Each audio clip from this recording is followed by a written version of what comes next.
Monsieur le bâtonnier, euh, chers confrères, chers maîtres, mesdames, messieurs, en vos titres et qualités, permettez-moi de vous souhaiter la bienvenue au Collège Belgique et je me réjouis de vous y accueillir au nom de l'Académie, bien entendu, mais aussi en tant qu'administrateur délégué du Collège, et d'accueillir ce soir une nouvelle table ronde de ce cycle auquel je tiens beaucoup, le cycle Justice en vérité. Et c'est ce cycle que nous organisons effectivement en partenariat avec le barreau de Bruxelles et qui nous permet à chaque fois de réunir des panels qui associent le monde judiciaire, bien entendu, monde de la magistrature, monde universitaire, scientifique, académique, mais aussi la société civile, pour des rencontres qui sont à chaque fois d'une très grande richesse. Je tiens donc à remercier encore une fois, et comme je le fais à l'entame de chaque séance, le barreau qui met le plus grand soin dans la confection de ce partenariat et qui enrichit la programmation du Collège Belgique de cette façon, et qui permet aussi, surtout avec les temps qui sont les nôtres, de remplir notre mission fondamentale de l'Académie, la diffusion de savoir critique. Et il me semble que c'est important dans les temps compliqués que nous traversons. Et dès lors, grâce à ce partenariat, nous pouvons aussi, me semble-t-il, mettre à disposition d'un large public cultivé, toujours, les clés nécessaires à la constitution d'une opinion critique. Et qu'il me soit permis aussi de remercier l'équipe de mes collaborateurs du Collège Belgique et singulièrement Monsieur Quentin Renis qui s'occupe spécifiquement de ce cycle Justice en vérité. Alors ne tardons pas à entamer la discussion pour laquelle vous êtes ce soir très nombreux avec un panel tout à fait remarquable, et je me permets de saluer spécifiquement la présence de mon confrère, le professeur Bruno Coleman de l'Académie, et je remercie aussi Maître Toumsin pour tout le soin qu'il a apporté à ce travail de présentation. C'est lui qui va animer cette soirée et faire circuler la parole. Et mon cher maître, je vous donne d'emblée la parole pour présenter la thématique qui sera abordée ce soir et la façon dont vous organisez les travaux. Mesdames, Messieurs, je vous souhaite une très bonne soirée.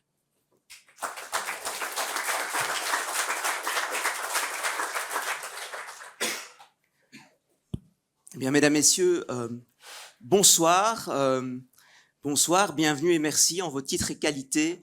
Merci de nous rejoindre pour cette session Justice en vérité sur une thématique qui manifestement suscite beaucoup d'intérêt. C'est un hasard du calendrier, mais parce que cette session est prévue de longue date, mais hier, avec notre bâtonnière, nous organisions pour les avocats une après-midi d'études sur l'intelligence artificielle, orientée sur les outils. Nous avons fait salle comble.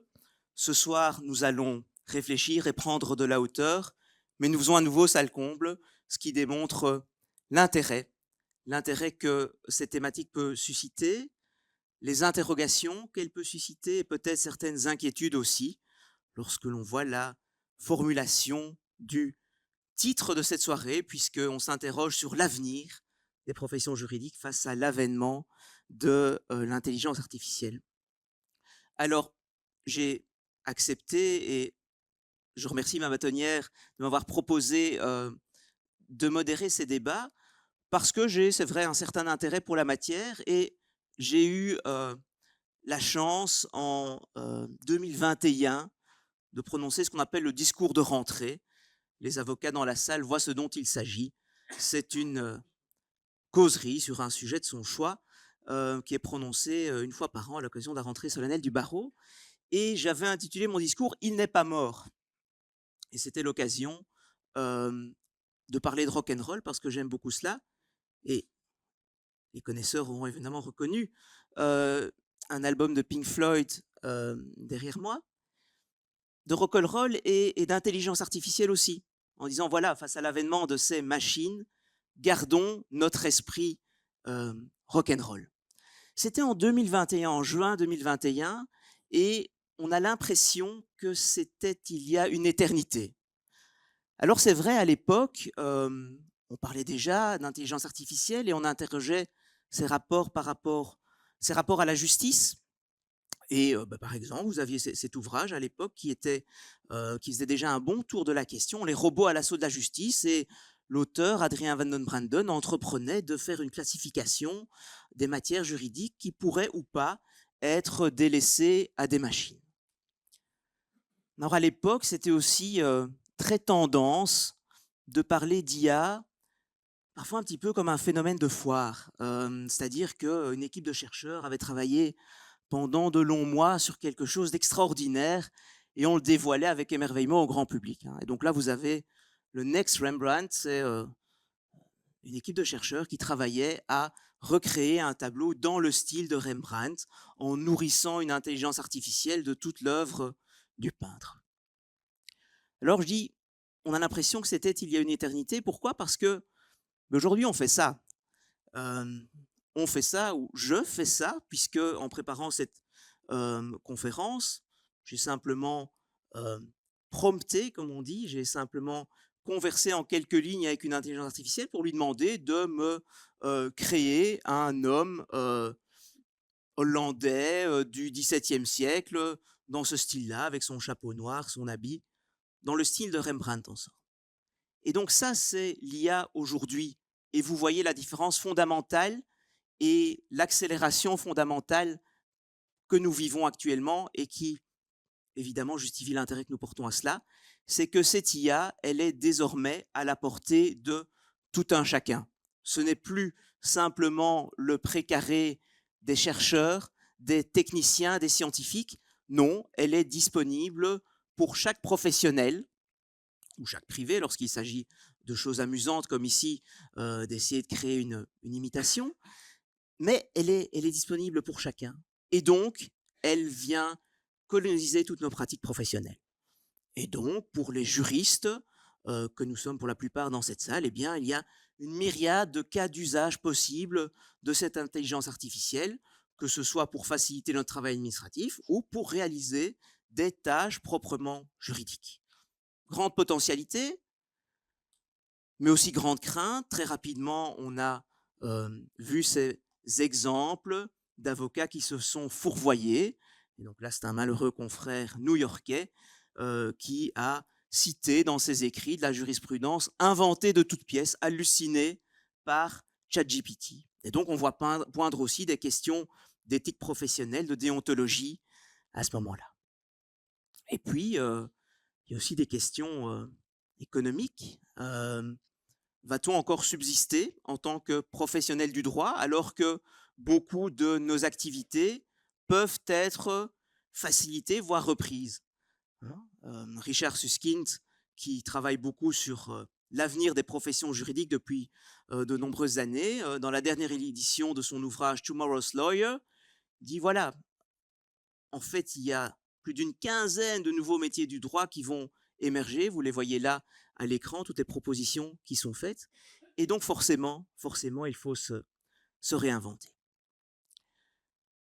Face à ces appels à se réinventer, à ces craintes que l'on peut avoir, à ces interrogations, eh bien, nous allons prendre de la hauteur ce soir avec un panel très varié et très pertinent qui est composé, et je les cite dans l'ordre de leurs interventions, et on s'est proposé avec les 4 panélistes de d'abord laisser chacun s'exprimer pendant une dizaine de minutes pour poser les bases de son point de vue sur la question, ensuite de rebondir, d'échanger, et évidemment, si vous le souhaitez, je le dis d'ores et déjà, de faire circuler le micro dans la salle pour que vous puissiez poser vos questions à nos experts. Et donc, je propose d'aller du général au particulier, en commençant par des non-juristes et en finissant avec les juristes. Notre premier intervenant, ce sera à ma droite, Louis de Diesbach. Louis de Diesbach, moi j'ai découvert un nouveau métier en lisant son CV. Il est éthicien de la technique. Alors, il a 2 casquettes. Il est la casquette très sérieuse, il est consultant au sein d'un cabinet de consulting bien connu, BCG.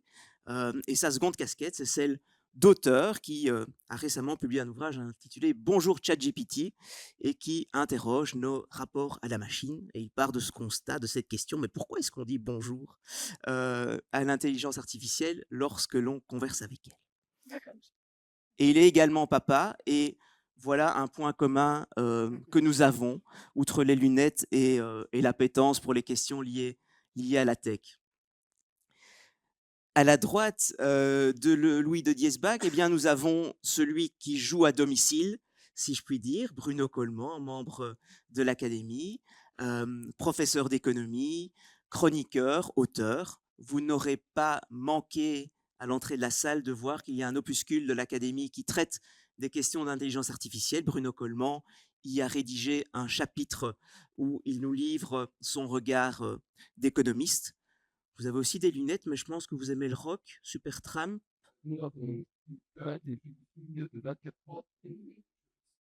Voilà encore un point commun. À ma gauche, mon confrère et mon professeur. Je dis mon parce que j'ai eu la chance d'être l'étudiant d'Alain Stroel. Et en fait, modestement, lorsque j'ai suivi son cours aux facultés Saint-Louis, comme on les appelait à l'époque, il m'a donné l'envie de faire du droit et de la propriété intellectuelle. Donc, je suis très heureux qu'il ait accepté de participer au panel ce soir. Alain qui publie très prochainement chez Intersensia un ouvrage avec François Berry intitulé « L'IA et les juristes, quel défi pour le droit ?» C'est la couverture est encore en définition, mais il m'a dit que ça sortirait très prochainement. Et puis les juristes, évidemment, les avocats ont leur pendant nécessaire dans les procédures, les magistrats, puisque ensemble nous construisons le droit. Et donc, je suis très heureux d'avoir Manuela Cadelli, magistrate engagée, qui viendra nous partager son point de vue. Manuela Cadelli, elle est juge au tribunal de première instance de Namur. Et alors, qui dit Namur chez les juristes dit tout de suite, pense toujours à UNAMUR. Et l'UNAMUR, pour les juristes, c'est l'IT, c'est le droit et l'informatique. Et ça tombe bien, elle est également chercheuse, collaboratrice scientifique, ce qui ne l'empêche pas de chercher aussi, au CRIDS, le Centre de recherche informatique et droit de l'UNAMUR. Et elle est autrice aussi, et elle a aussi un ouvrage dans le pipeline, il s'appelle « Justice et IA, une enquête critique ». Et il va aussi prochainement paraître à la collection du CRIDS à Namur. Voilà le cadre posé, vous savez qui vous avez en face de vous, vous savez quels sont leurs profils. Et maintenant, je recède la parole et je commence par Louis. Ça fonctionne, c'est super. Merci beaucoup pour l'introduction et l'invitation aussi, pour être tout à fait honnête. Moi, je suis très impressionné de venir. Parce que d'habitude, quand je viens à l'Académie, je suis de votre côté, en fait. Et j'écoute Bruno Coleman. Donc, je suis très impressionné aujourd'hui d'être assis à sa gauche. Alors, effectivement, comme l'a dit Maître Thompson, il m'a également demandé de venir faire aussi une petite introduction technique sur certains des sujets. Et comme il l'a rappelé, je suis consultant au BCG. Alors, je vous ai fait des slides. J'espère que vous les apprécierez à leur juste valeur. Parce que, bon, voilà, on va venir un peu parler d'IA. Alors, on en a effectivement un petit peu parlé, mais une chose qui est quand même importante de rappeler, l'intelligence artificielle, ça n'a rien de neuf. On en parle, etc. Je suis persuadé qu'il y avait sans doute des conférences, ou en tout cas des travaux de recherche à l'Académie bien avant le 30 novembre 2022, date de sortie de ChatGPT. Mais c'est vrai que voilà, là, depuis un peu plus de 2 ans, on ne parle plus que de ça. Alors, il y a effectivement, je vous ai pris des petits articles de journaux, certains belges, français, d'autres américains, dont effectivement c'est un point super. Donc voilà, donc celui-ci, dont effectivement Pierre vient de parler sur cet avocat new-yorkais. On pourrait se dire, oh, c'est un petit jeune, etc. Pas du tout. 30 ans de barreau. 30 ans de barreau pour citer des arrêts qui n'existent pas, c'est quand même vraiment dommage. Si on savait un peu comment utiliser l'IA, on n'en serait peut-être pas là. Mais ça pose aussi beaucoup d'autres questions. Typiquement, je suis pas mal revenu récemment sur cet article du New York Times que vous pouvez voir ici en haut à gauche. She is in love with ChatGPT. Et l'article de poursuivre, and yes, they have sex. Comme quoi la décence n'est pas réservée qu'au président des États-Unis, c'est aussi pour leurs journalistes. Et donc, tout ça pour dire que aujourd'hui, l'intelligence artificielle, ça vient questionner de nombreux pans de notre société. Pas uniquement ce qui se passe en entreprise, même si on va certainement en parler, pas uniquement chez les juristes, mais également d'un point de vue même plus profond de qu'est-ce que ça veut dire qu'être humain aujourd'hui, qu'est-ce que ça veut dire que faire de la politique quand il y a de l'IA, etc. Mais avant de creuser ces questions-là, ce que je vous propose, c'est qu'on pose un petit peu les bases techniques. Alors, je ne sais pas s'il y a des informaticiennes ou informaticiens dans la salle. Levez de main vite fait. Voilà, donc les puristes me pardonneront, je simplifie, mais je suis très heureux d'en reparler un petit peu plus pour celles et ceux que ça intéresse, mais on va simplifier parce que ce n'est pas forcément l'objet ce soir. L'intelligence artificielle a, depuis toujours, 3 grands moteurs. En gros, pour faire progresser l'intelligence artificielle, il faut 3 choses. Petit 1, des algorithmes bien foutus et bien écrits. Petit 2, beaucoup de données sur lesquelles entraîner nos algorithmes. Et petit 3, de la puissance de calcul pour pouvoir faire tourner les machines avec toutes ces données qu'on va leur ingérer. Évidemment, ce triptyque d'or, en quelque sorte, vient avec son lot de questionnements, de challenges. Et évidemment que quand on pense à l'intelligence artificielle, il faut évidemment penser également cela. D'abord, les algorithmes. Qui écrit les algorithmes d'intelligence artificielle? À la base, quand même, des humains. Des chercheuses, des chercheurs. Il y en a notamment, là je vous ai mis la tête de 3 chercheurs là-dessus. Premier, très connu, celui qui est en haut à gauche, Yann LeCun, aujourd'hui il travaille chez Meta, récipiendaire du prix Turing, c'est un peu l'équivalent du prix Nobel en informatique. En gros, c'est un peu une tronche en informatique. À côté, Frédéric Jacobs, un Belge également, ingénieur en cybersécurité, c'est lui qui a entre autres travaillé à la cryptographie pour Apple, et il gère ça aujourd'hui pour eux. Et en bas, Nicolas Chaillot, qui a travaillé pendant longtemps pour YouTube, pas forcément que sur des questions d'IA, mais il fait partie des personnes qui ont inventé le fait que quand une vidéo se termine, il y en a une autre qui s'enchaîne. Bref, qu'est-ce que ces 3 personnes ont en commun et qui viennent avec énormément de questions? La première, 3 Européens. 3 Européens formés en Europe, remarquablement formés en Europe, et ensuite qui ont été recrutés pour aller bosser dans des grosses boîtes américaines pour renforcer la souveraineté des États-Unis d'un point de vue technologique. Ça pose énormément de questions à l'heure où la tech, on le sait, est un énorme enjeu de souveraineté. Deuxième chose que ces 3 personnes ont en commun, c'est 3 hommes blancs. Et ça, à nouveau, ça vient poser énormément de questions d'un point de vue de la tech. On le sait, la technologie, et ça a été de tout temps comme ça, c'est pas propre à l'intelligence artificielle, est lourdement influencée par la conception du monde de ses créateurs. J'aimerais vous dire ses créateurs et créatrices, mais dans le cas de la tech, jusqu'à encore ce matin, c'est quand même principalement des créateurs. Et donc, on arrive avec une vision du monde qu'on impose. Ça ne veut pas dire qu'on veut faire le mal, je reviendrai là-dessus dans une seconde, mais qu'on va facilement oublier une partie de la population. Deuxième enjeu, les datas. Il faut beaucoup de données. Comment est-ce qu'on fait pour trouver beaucoup de données? C'est difficile. C'est d'ailleurs pour ça, vous l'avez peut-être déjà entendu, que l'intelligence artificielle a eu des étés et des hivers. Là, on est dans un été genre caniculaire, mais il y a également eu des hivers, à un moment où on avait des algorithmes bien foutus, mais on n'avait pas de data pour les entraîner. Alors heureusement, on a eu Google et Facebook qui sont nés au début du XXIe siècle pour donner énormément de données, des photos, etc. Parce qu'il ne suffit pas juste d'avoir des bonnes données, il faut aussi des données bien étiquetées. Dire cette photo c'est un pont, cette photo c'est un chien, cette photo c'est un avocat, cette photo c'est une... etc. Grâce à Facebook, le fait que quand vous avez toutes et tous, comme ça, quand vous taguiez les gens sur Facebook, tout ça, vous avez entraîné les modèles qui sont derrière, etc. Quand vous allez sur certains sites, et pour vous identifier, vous devez, est-ce que vous pouvez noter où il y a des voitures sur cette photo? Voilà. Là, vous entraînez gratuitement, merci à vous, des modèles d'intelligence artificielle qui ensuite vont apprendre à reconnaître des photos.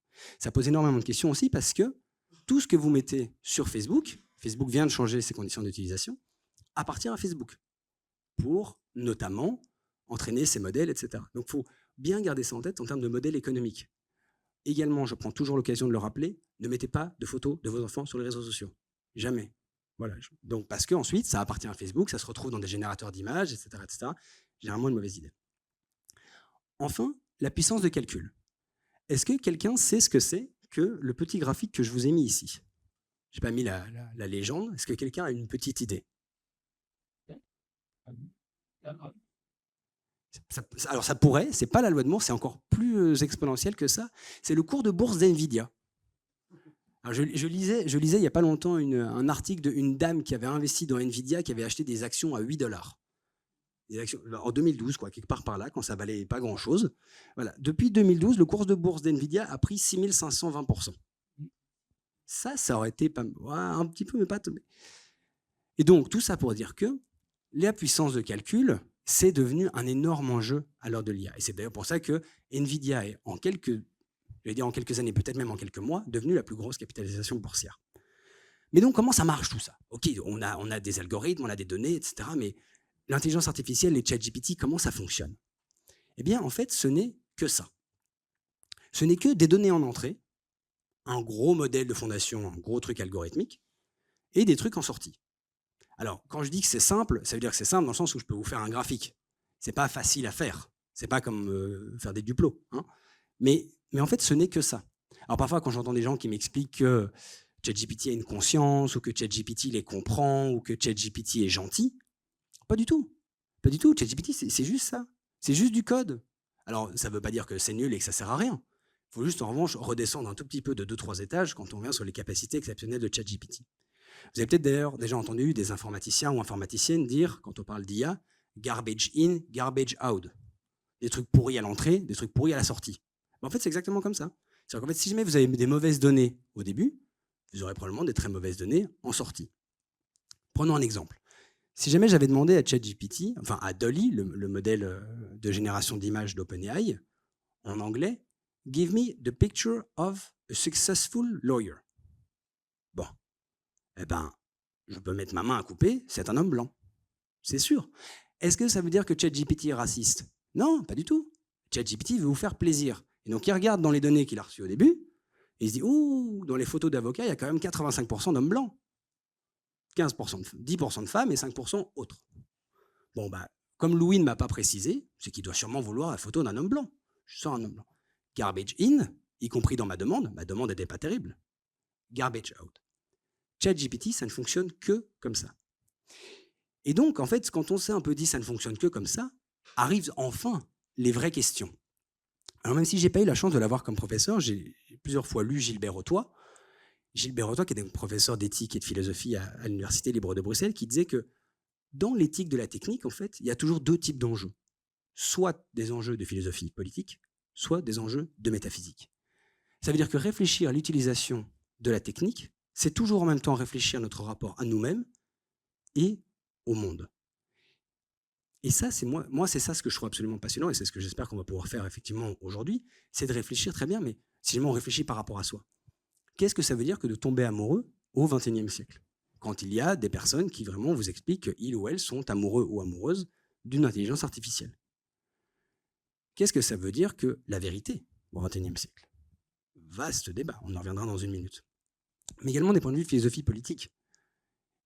J'ai parlé assez rapidement des questions de souveraineté. On aurait pu parler également des questions de justice sociale, de qui entraîne ces modèles, parce que, de nouveau, ChatGPT, c'est pas de la magie. Il y a des gens derrière qui bossent, etc., souvent payés un salaire de misère. Tout ça, ce sont des questions qu'il faut penser si on a vraiment envie de penser la technique. Parce que la technique, vous l'avez peut-être déjà entendu, la technique n'est pas neutre. Vous avez déjà entendu parler de ça. On dit, elle n'est ni bonne, ni mauvaise, ni neutre. Ce qui généralement n'aide pas beaucoup. J'avais un peu envie de creuser ça avec vous. Qu'est-ce que ça veut dire, elle n'est pas neutre? Alors pourquoi est-ce qu'elle n'est pas neutre? Pour 4 raisons. La première, c'est que, dans son essence, quand elle a été pensée, la technique, elle sert un but qui est celui de l'efficacité. On crée de la technique pour faire les choses de façon plus efficace. Ce n'est pas une mauvaise chose. Moi, je dis souvent, le premier homme qui a décidé, au lieu de labourer son champ lui-même, de créer un engin et de le faire tirer par un cheval, ce garçon est le fondateur de notre civilisation. C'était sûrement très très malin de faire ça. Il n'empêche que la valeur latente derrière l'innovation technique, c'est l'efficacité. C'est donc pas neutre. La deuxième raison, vous le savez peut-être, l'innovation technologique, elle est faite à 2 endroits. Les laboratoires des entreprises et les universités. Et dans les 2 cas, il faut se battre pour des budgets. Pour se battre pour des budgets, on doit pitcher. On doit pitcher à ceux qui ont l'argent, des trucs qui les intéressent, pour qu'ensuite, ils ou elles donnent l'argent pour qu'on puisse avoir du temps pour bosser sur les choses qui nous intéressent. Et typiquement, je parlais de YouTube. Nicolas Chaillot, là, il a présenté un truc qui faisait que les vidéos allaient s'enchaîner les unes après les autres. Il aurait aussi pu dire, tiens, je voudrais travailler sur un modèle qui fait que dès qu'une vidéo se termine, YouTube se ferme. Voilà, vous avez vu la vidéo que vous vouliez voir, maintenant c'est fini. Ou bien, dès que vous avez vu une vidéo, je vous propose une série d'articles qui viennent vous apporter des visions, soit qui confortent, soit qui viennent vous apporter des avis contraires. Parce qu'on pourrait avoir un algorithme qui fait ça, avec Wikipédia ou des articles de journaux, etc. Pour YouTube, évidemment, économiquement, c'est moins intéressant. Pour YouTube, ce qu'il faut, c'est que vous restiez un maximum de temps sur la plateforme. Alors, qu'est-ce qu'on a fait? On a donné l'argent à celui qui a dit « Moi, j'ai une idée, on va faire un algorithme qui fait que les gens restent tout le temps. » Et donc, évidemment, ça de nouveau, c'est pas neutre. Troisième aspect, La technique, on l'a vu plusieurs fois dans l'histoire, a des effets qu'on ne peut pas prévoir, ou en tout cas qu'on n'arrive pas à prévoir au moment où on la crée. Je prends l'exemple de Facebook. Est-ce qu'en 2004, Mark Zuckerberg, dans son dortoir à Harvard, il s'est dit « Je vais foutre en l'air la démocratie, big time, vous allez voir », non. Je pense que le garçon ne tourne pas rond, certes, mais à ce point-là, je ne crois pas. Néanmoins, il a créé Facebook et le modèle économique qu'il y a derrière a carrément foutu en l'air la démocratie.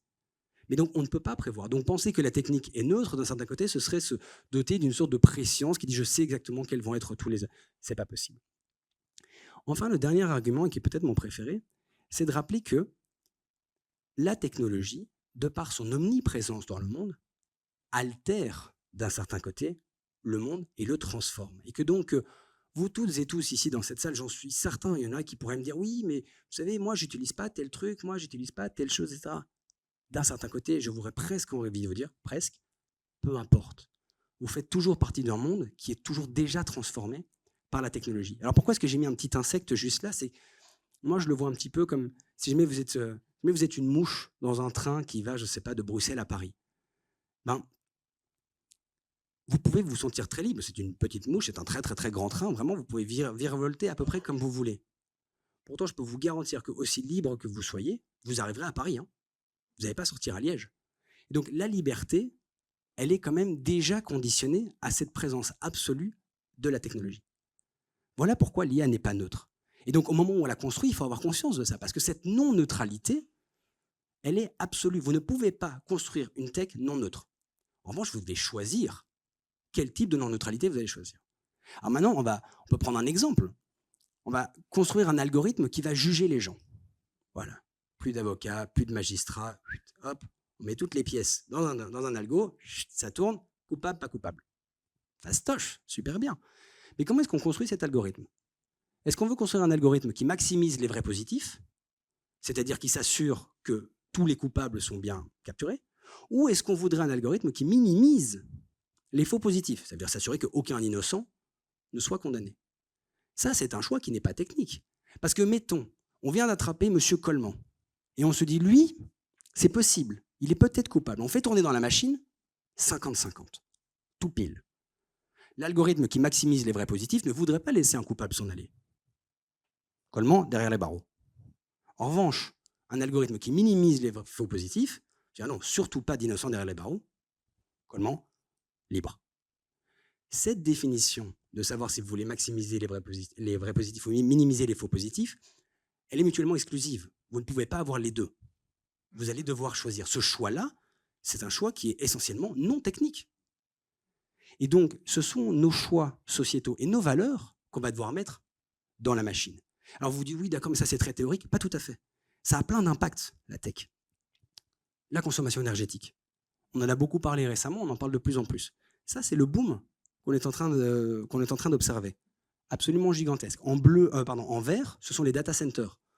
La Stargate, 500 milliards, machin, etc. C'est ça qu'on va construire. Ça consomme. Microsoft, dont le métier quand même à la base c'est de construire des ordinateurs et des programmes informatiques, relance une centrale nucléaire pour avoir de l'électricité bas carbone et peu chère. C'est très intéressant. Le deuxième graphique, c'est mon graphique préféré du monde. Et c'est vous dire que j'aime bien les graphiques. Mais ça, c'est vraiment un graphique qui est absolument… Il y en a qui l'ont déjà vu, qui savent ce que c'est? Vraiment pas beaucoup, les gens ne savent pas. Et je le trouve passionnant parce que ce sont deux courbes de Gauss, rouge et bleu, qui représentent l'une et l'autre l'électeur républicain moyen et l'électeur démocrate moyen aux États-Unis sur un axe d'abscisse qui irait à droite le plus conservateur, à gauche le plus libéral au sens des États-Unis. En gros, le plus à droite, le plus à gauche. Vous voyez, au tout début, c'est 1994. Le démocrate moyen et le républicain moyen ne sont pas tellement éloignés finalement. En fait, vous avez… voilà, c'est comme si ici, on dirait l'électeur moyen du PS, l'électeur moyen du MR, bon, très bien, ils ne sont pas si loin. 2004, la date n'est pas choisie au hasard, l'année de naissance de Facebook. Ils ne sont pas tellement éloignés. À droite, c'est 2017, l'année de Trump 1. Jamais les gens n'ont été aussi éloignés. Je crois d'ailleurs que c'est Bruno qui rappelait dans un de ses commentaires sur LinkedIn lors de la présidentielle que les gens n'osent même plus se demander, je me corrige si je me trompe, mais si, tiens, tu votes républicain, tu votes démocrate, parce que si jamais vous votez républicain et que la personne en face de vous vote démocrate, terrible. Ça, c'est Roméo et Juliette du XXIe siècle. On ne sort pas avec quelqu'un qui n'est pas comme soi. Les Capulet et Montaigu, mal tournés, quoi. Enfin, et je terminerai là-dessus, Le Monde titrait il n'y a pas si longtemps que la solitude est l'épidémie du XXIe siècle. Et c'est assez amusant parce qu'en 2013 sort le film Her, dont vous pouvez voir l'affiche ici. Je sais pas, il y en a qui l'ont vu? Alors, celles et ceux qui ne l'ont pas vu, vous savez ce que vous faites ce week-end. C'est vraiment super, c'est un super film, dans lequel Joaquin Phoenix, l'acteur qui est là, tombe amoureux, ou en tout cas se dit tomber amoureux, s'isole avec une intelligence artificielle. Et on peut voir, et c'est marrant parce qu'en 2013, quand le film sort, tout le monde se dit « Oh, quelle horreur! Surtout pas ça! Oh, merci d'avoir du bon cinéma qui peut nous prévenir de ce qui ne doit surtout pas arriver. » 10 ans. Il a fallu 10 ans pour que ça, ce soit la vraie... Il y a des gens qui vivent vraiment là-dedans. Et moi, effectivement, j'ai eu la chance, comme le rappelait Maître Doumzin, d'en faire un livre, de poser la question de c'est quoi l'avenir de la relation humain-humain à l'heure où la relation humain-machine prend de plus en plus de place. Mais ça, pour moi, ce sont, au-delà des questions de est-ce qu'on va tous mourir à la Terminator, c'est ça les vraies questions qu'il faut se poser. Et peut-être pour conclure sur une phrase de quelqu'un qu'on ne pourra certainement pas taxer de technophobe, qui est Oren Etzioni, qui est l'ancien CEO du Allen Institute for AI, donc vraiment un think tank pour l'IA dans la Silicon Valley, donc pas vraiment un technophobe, voilà, et qui disait qu'une des raisons pour lesquelles il n'aime pas les discussions sur la superintelligence, donc ce moment où la machine viendrait tous nous dépasser, etc., ça ne l'intéresse pas parce que ce sont des distractions des vrais enjeux. Alors moi, ce que je vous propose qu'on explore aujourd'hui, c'est effectivement dans le cadre de la justice, quels sont ces vrais enjeux et ces vraies questions? Qu'est-ce qu'on va faire dans les entreprises des gains de productivité? Si effectivement, demain, dans un cabinet d'avocats, au lieu de travailler à 15, on peut travailler à 10 pour faire le même travail. Qu'est-ce qu'on fait de ces 5 personnes? Est-ce qu'on décide que d'un seul coup, tout le monde travaille à 66% mais est payé pareil? J'ai mes doutes.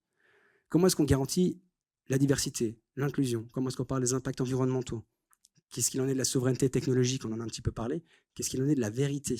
La Trump est en train de surfer sur ces questions-là de façon absolument remarquable, mais pas forcément dans le sens où j'aimerais.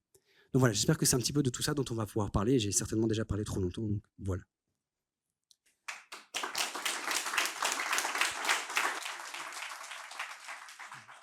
Merci beaucoup, Louis. C'était certainement pas trop long puisqu'il y avait cette nécessaire introduction technique.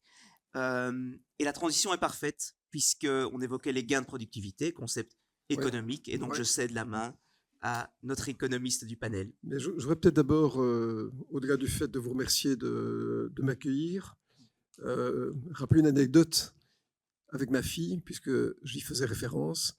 Quand elle a commencé à faire le droit à la KU Leuven il y a quelques années, j'avais entendu un reportage du patron de Mercedes qui avait dit « Si vos enfants commencent le droit, dites-leur d'arrêter tout de suite, parce qu'ils seront remplacés par des intelligences artificielles. » Je l'ai appelé, je vois encore où j'étais en voiture.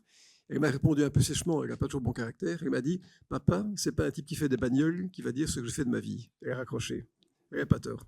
Ceci étant, il y a beaucoup de jeunes ici dans la salle et ça fait plaisir de les voir. Vos carrières seront bouleversées complètement par l'intelligence artificielle, complètement, dans des proportions, des mesures, des métriques que vous ne soupçonnez pas maintenant. Une carrière, c'est long, hein, c'est 45 ans.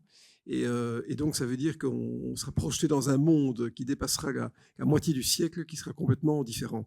Je voudrais revenir un tout petit peu en arrière et brancher mon exposé sur celui de Louis.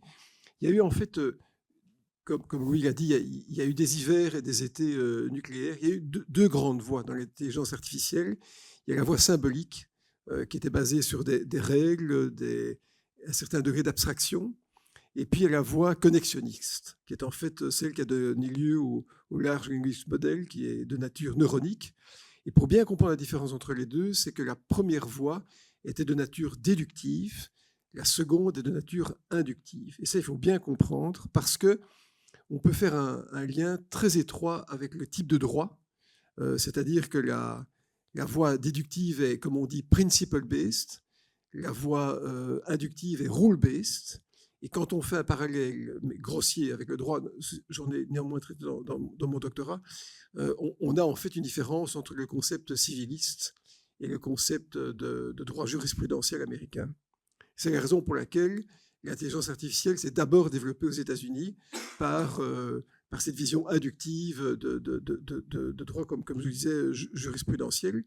Et derrière tout ça, on peut même voir une empreinte philosophique, hein. Platon, Aristote d'un côté, Aquin et Aristote de l'autre. On peut voir aussi une empreinte catholique et protestante. La voie déductive est plutôt d'orientation ou d'empreinte catholique. La voie inductive est de nature calviniste. avec cette notion de prédestination. Donc on a en fait une orientation d'intelligence artificielle qu'on peut greffer sur des réalités ancestrales en matière de formulation du droit. Et ça, c'est très, très important de le comprendre.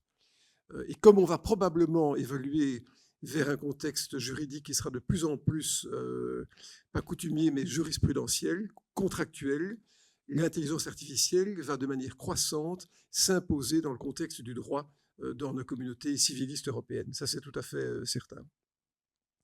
Alors, ceci étant dit, je ne sais pas si, comme Louis posait la question, je serais coupable ou pas de quelque chose. Je ne vais pas rentrer dans le débat de savoir si une intelligence artificielle a de la conscience ou pas. Les débats sont partagés, mais ça conduit au grand débat des jansénistes et on va l'éviter maintenant. Mais ce qui est certain, c'est qu'économiquement, ça pose un immense problème. Ça ne pose pas tellement la question de savoir si des métiers vont disparaître. Ça pose la question du partage des gains de productivité.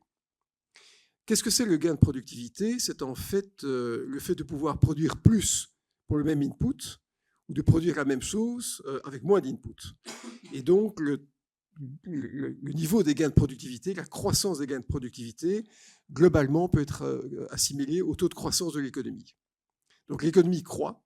On peut dire qu'elle décroît avec la nature, mais si elle croît selon des métriques qui sont traditionnelles, la question, c'est de savoir quels sont les facteurs de production qui vont s'accaparer les gains de productivité.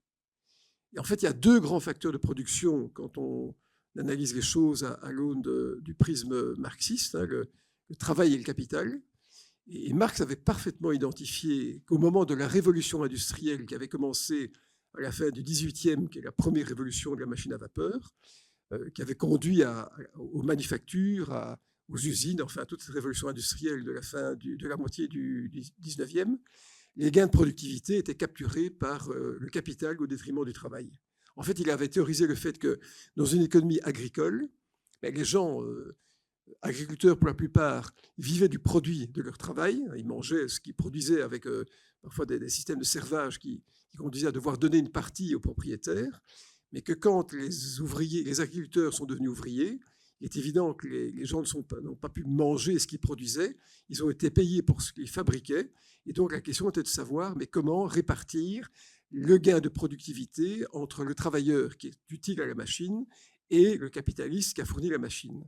Et donc, lui disait, en fait, l'ouvrier est sous-payé par rapport à sa valeur ajoutée, tandis que le capitaliste disait, non, en réalité, c'est moi qui mets la machine à disposition du travailleur, donc c'est moi qui dois absorber par une capture de gains les gains de productivité. Et Marx avait conclu que le capital était un quantum de travail, c'est-à-dire une partie de la rémunération du travail, et que ça s'assimilait à une plus-value, et que la somme de ces plus-values créait un capital, d'où la fameuse théorie résumée en une phrase du capital.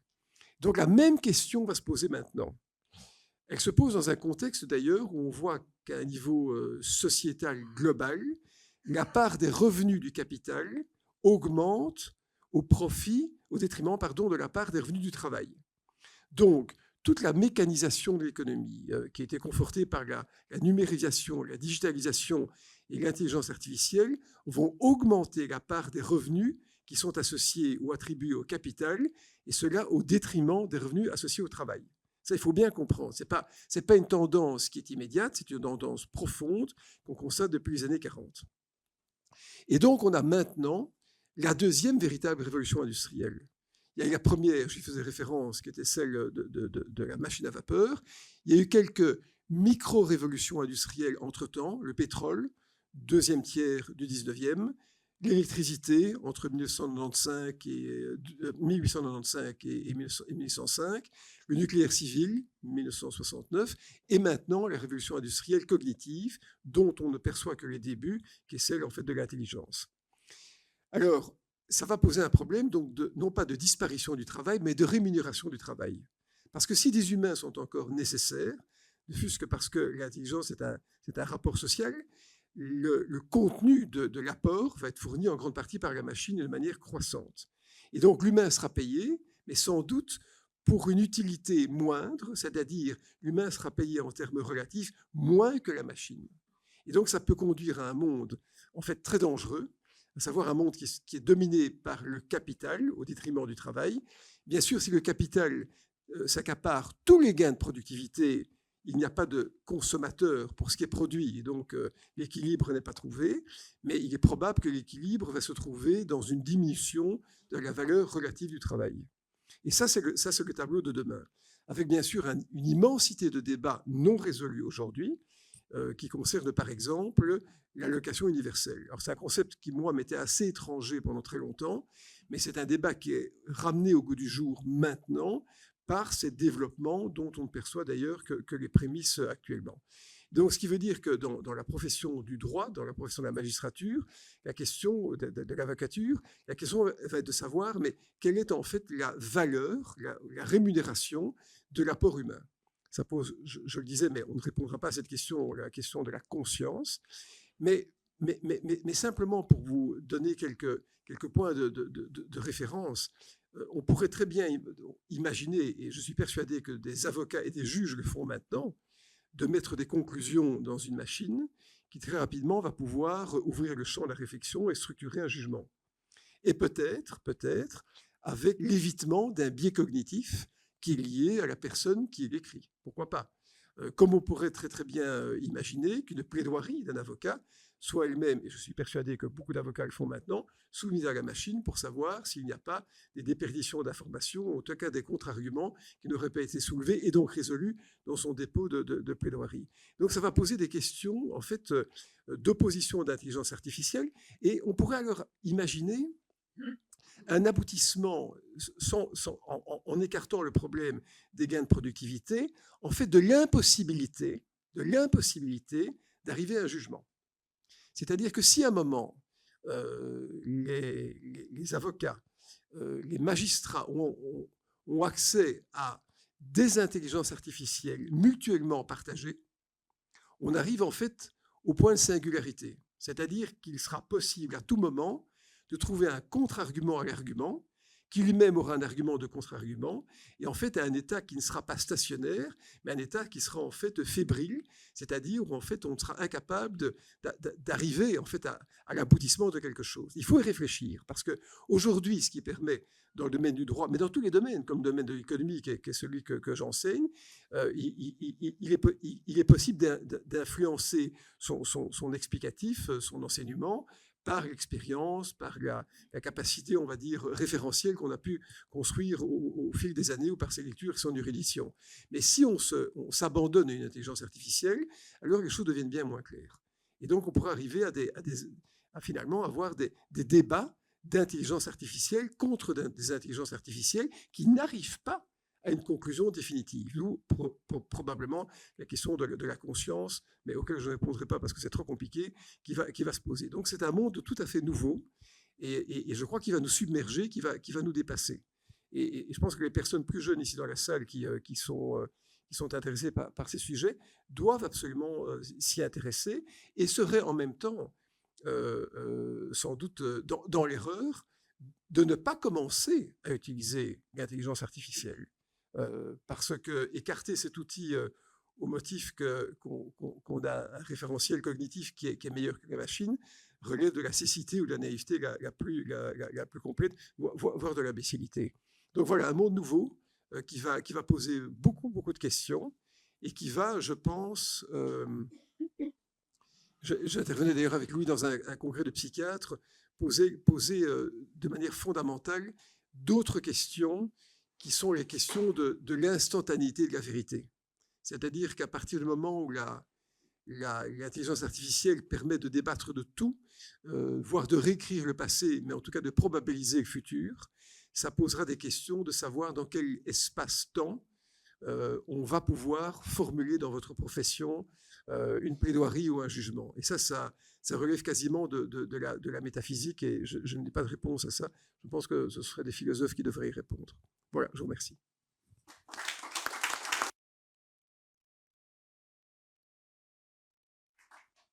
Merci beaucoup pour ce parfait respect du timing et pour la pertinence des propos. Je me tourne vers ma gauche, dans l'équipe des juristes, avec Alain Stroel, avocat et professeur de droit. Merci beaucoup, Pierre-Yves. Alors, je suis juriste, donc je parlerai peut-être un peu plus au ras des pâquerettes, en commençant, bon, par te remercier pour cette invitation. Et je commence par cette image du perroquet stochastique. On a comparé ces outils d'intelligence artificielle à ce perroquet qui peut produire du texte de manière aléatoire en faisant des calculs savants, probabilistes. Je pense que c'est une image qu'on doit garder devant nous. On a affaire à quelque chose qui répète, qui régurgite, qui n'a aucun sens comme un perroquet de la vérité, qui ne peut pas être responsable et qui ne comprend rien, comme le perroquet. Je crois qu'on ne doit donc pas lui dire bonjour, peut-être, mais il faut se rappeler qu'on a affaire à quelque chose qui manque singulièrement de sens humain. Alors, dans la première partie, je vais parler des forces de l'intelligence artificielle générative pour les juristes, et ce sera plus descriptif de certaines pratiques en essayant de montrer les avantages dans certains cas de ces outils. La deuxième partie sur les faiblesses me permettra peut-être de prendre un peu de hauteur. Alors, parmi les avantages, c'est la rédaction. Il y a plein d'outils. Grammarly, qui est fort utilisé dans les pays anglo-saxons, vous permet de faire des phrases correctes, et c'est certainement beaucoup mieux que beaucoup d'étudiants que nous avons. Donc, il y a un gain, et peut-être par rapport aussi à un stagiaire de première année, voire au-delà, on en parlait, j'ai rien contre les stagiaires, mais c'est vrai que la capacité à bien écrire, sans doute qu'on la partage nous ici dans la salle, c'est pas donné à tout le monde. Donc il y a des avantages, d'autant qu'on peut faire varier le ton, comme ça vous voyez, il y a toutes des variations, des corrections qui peuvent être faites avec ces outils. C'est intéressant. À condition de trouver les bons prompts, comme on dit, donc les invites, les questions. C'est ça qui va susciter la machine, qui va susciter ce perroquet à débiter des choses plus ou moins intéressantes. Il y a certainement tout un art du prompt, et on le vante en parlant de prompt engineering. Dans le livre qui va sortir et qui a déjà été évoqué pour la foire du livre, que j'ai écrit avec mon collègue François Véry, lui a développé un modèle, le modèle FRIT, qui est le modèle pour apprendre à faire des prompts. Bon, je ne vais pas rentrer dans le détail parce qu'on ne fait pas de la formation à ces outils ici, mais donc ça implique par exemple qu'on précise l'effet, le rôle, qu'on donne des instructions, etc. Je pense qu'il y a un art de prompter, et en tant que juriste, mais aussi en tant que personne, on doit apprendre à le faire. Alors, ChatGPT lui-même offre un outil d'optimisation du prompt. Donc, les outils eux-mêmes vous apprennent éventuellement et vous donnent des conseils pour correctement inviter à des réponses. On peut aussi demander à ces outils d'améliorer vos prompts. Donc, il y a toute une technique et il y a des conseils. Vous en voyez quelques-uns ici. Je ne rentre pas dans les détails. Je pense que ces outils ont un intérêt dans le secteur des contrats. Et c'est intéressant ce que Bruno Coleman disait. Est-ce qu'on va justement vers une société du contrat où tout est réglé plutôt de manière transactionnelle et pas à travers le contentieux et donc pas à travers la figure classique du juge, peut-être. Mais en tout cas, ces outils sont assez bons pour le moment en tant qu'aide pour rédiger des premières versions de contrats, pour simplifier des documents contractuels, pour interpréter des clauses, pour suggérer des exemples, pour classer des contrats, etc. Il est nettement moins performant pour d'autres tâches en droit, c'est clair. Si on demande par exemple une synthèse doctrinale, une collègue à Louvain l'a fait, il a demandé à ChatGPT, est-ce que tu peux me résumer la théorie du dol en droit belge?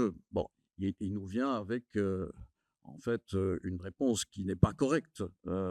Le caractère intentionnel est déterminant pour le dol. Il nous répond en sens inverse. Donc il faut s'en méfier, c'est clair. Mais il évolue aussi. Bon, sur la même question, je l'ai interrogé plus récemment, et là, il est venu avec une démonstration plus correcte de ce qu'est le dol, qui est une des bases du droit des contrats. il est assez bon dans la structuration. Pour une première ébauche de plan, je demande à mes étudiants qui font un mémoire, la première année, une fois qu'ils ont une question de recherche, bien, posez la question à ChatGPT, demandez-lui un premier plan. Mais c'est très banal. C'est équilibré, c'est très conventionnel, toujours la même structure, une introduction, un corps, étude de cas, et puis une ouverture. Oh, c'est déjà pas mal. C'est beaucoup mieux que ce que la plupart des étudiants font avec toujours la même structure. C'est pas mal. Et puis je leur demande alors de dépasser ce plan. Mais donc, pour des gens qui commencent à rédiger, c'est parfois très utile. C'est un facilitateur d'accessibilité à un certain type de documents juridiques. Et là, je pense plutôt aux justiciables, pas à nous, les juristes. Ça permet d'introduire, par exemple, un peu de ce qu'on appelle du legal design pour faire apparaître certains éléments. Donc, ça rend le droit peut-être accessible. On peut l'utiliser dans ce cas-là. Alors, beaucoup de gens veulent l'utiliser pour faire de la recherche. Et ça, c'est justement un des plus mauvais usages en droit. Et on a déjà évoqué l'affaire Avianca. Il faut faire attention. Il faut faire attention parce qu'il hallucite, si je peux me permettre, et on y reviendra, c'est un des risques. Il invente des sources bibliographiques qui n'existent pas, faites des essais. Donc, de ce côté-là, nullité intégrale. Ce qui est intéressant, c'est la fonction extractive de l'outil. Il est capable de décrypter éventuellement des choses qui sont écrites dans des langages. Ici, c'est le langage LEED, justement, une phrase de Stephen Hawking, l'intelligence et la capacité de s'adapter aux changements. J'imagine que vous n'avez pas pu lire ça sur ce t-shirt, mais l'ordinateur a pu. Moi, je l'ai utilisé pour lire un mode d'emploi en japonais. C'est pas mal, c'est pas mal. Une grande limitation, c'est vrai qu'il est très fort pour imaginer. Et si on fait de la fiction, si on veut des textes éventuellement avec un peu d'imagination, c'est pas mal. Mais en droit, il n'est pas capable de se projeter dans le futur. Un exercice a été fait avec des étudiants et ChatGPT. On lui a demandé de mettre à jour la Déclaration universelle des droits de l'homme. Et lui, il est pas capable d'introduire de nouveaux droits, par exemple, pour les écosystèmes. Non, il ressasse l'acquis, il innove peu. Donc, dans la mesure où le droit implique aussi de penser le futur du droit, c'est ce qu'on appelle le délégué ferenda, ce n'est pas l'outil qu'il nous faut, loin de là. Donc, il y a beaucoup d'autres services et dans le livre qui sortira à la foire du livre, nous les détaillons. Vous avez sans doute déjà expérimenté l'outil. Vous pourriez même utiliser votre téléphone si vous voulez faire un essai sur ChatGPT. Mais enfin, on n'est pas là pour ça. On est là pour réfléchir un peu plus haut. Et la deuxième partie, j'espère, de mon exposé me permettra de prendre un peu de hauteur en parlant des faiblesses et des risques. Bon, on a déjà évoqué, donc je peux être rapide, les hallucinations, mais c'est parfois comique. Hein. Notre ami nous explique comment ramasser les œufs de vache. Mais il s'améliore, parce que ça, c'est une réponse avec un détail qu'il a donné en 2003. Je lui ai posé la question récemment. Non, là, maintenant, il sait que les vaches, ce sont des mammifères et qu'a priori, elles ne pondent pas d'œufs. Il a compris. Alors lui, il est capable de faire des erreurs de logique, des erreurs magistrales. Hein. Quel est le nom de la fille de la mère de Laura? Il s'en mêle les pinceaux. Le problème des hallucinations, hein, surtout, ne lui demandez pas de citer des poèmes, et d'autres collègues ont fait des essais avec des poèmes de Nerval et de Victor Hugo. Il prend une partie et puis il caviarde le texte.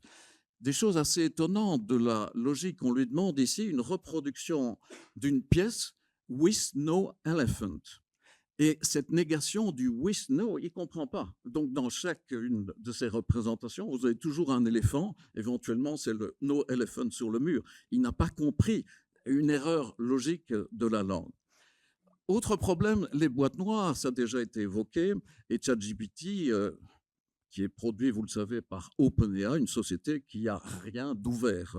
Elle est très fermée, en tout cas en ce qui concerne les sources qu'elle a utilisées. C'est Wikipédia, c'est Reddit, c'est Common Crawl, mais il y a toute une série de choses qu'on appelle les Book 1, Book 2. On soupçonne que dans ces ensembles Book 1, Book 2, il y a des ensembles qui étaient disponibles en ligne sur certains sites, LibGen par exemple, qui sont en fait des ouvrages illicitement mis en ligne. le résultat, c'est que les outputs aussi peuvent être très similaires à des œuvres qui ont servi à l'entraînement. Et c'est ce que le New York Times essaie de démontrer dans son action assez intéressante contre OpenAI et Microsoft, en ressortant en 2 colonnes toute une série donc d'articles du New York Times. Et puis vous avez l'output de ChatGPT. C'est parfois en termes d'image, hein, même si vous introduisez des demandes d'output, c'est substantiellement similaire, même si dans l'invite, vous n'introduisez pas le nom du personnage comme dans ces affaires. Question suivante et limite suivante. Quelles sont les valeurs sous-jacentes et peut-être les biais? Certains ont essayé de classifier idéologiquement ChatGPT. Et vous voyez qu'il est rangé plutôt du côté gauche que du côté droit, plutôt du côté libertarien que du côté autoritaire. Ça amène d'autres, aux États-Unis bien entendu, à proposer alors un outil de droite.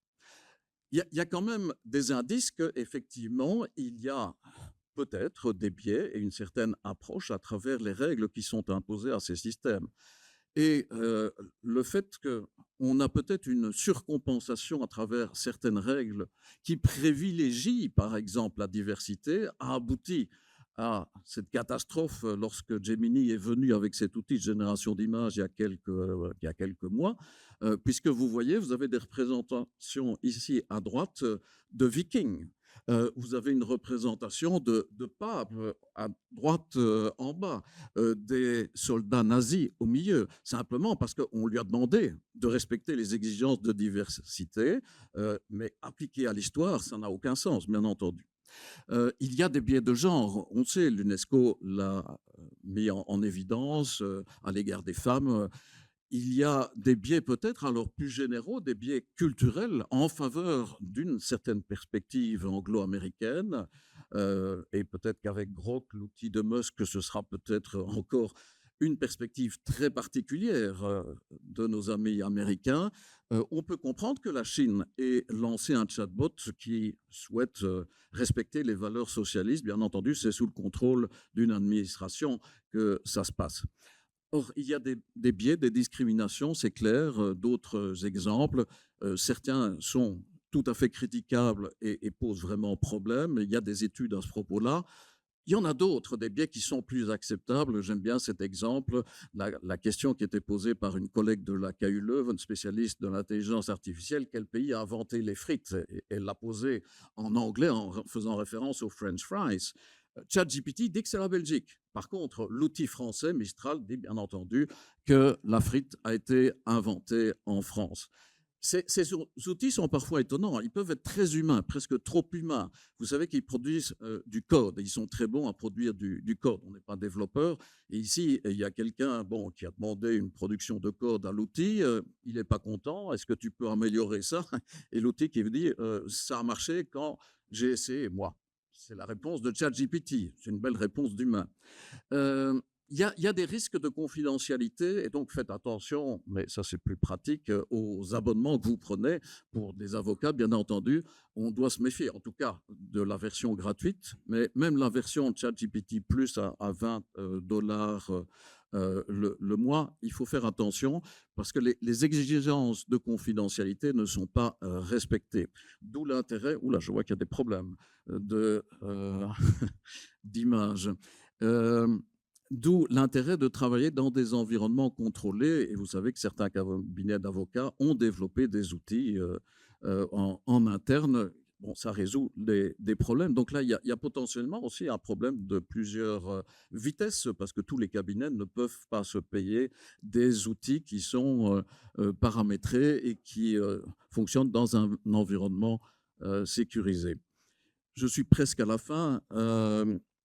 Si on réfléchit au type de discours, je pense que la figure de la paraphrase capte un peu le style de ces outils conversationnels.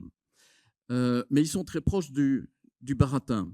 Vous connaissez peut-être un essai d'un philosophe qui était à Princeton, Harry Frankfurt, et il a écrit un bouquin dans les années 80 qui s'appelle On Bullshit, ça a été traduit de la connerie ou des conneries.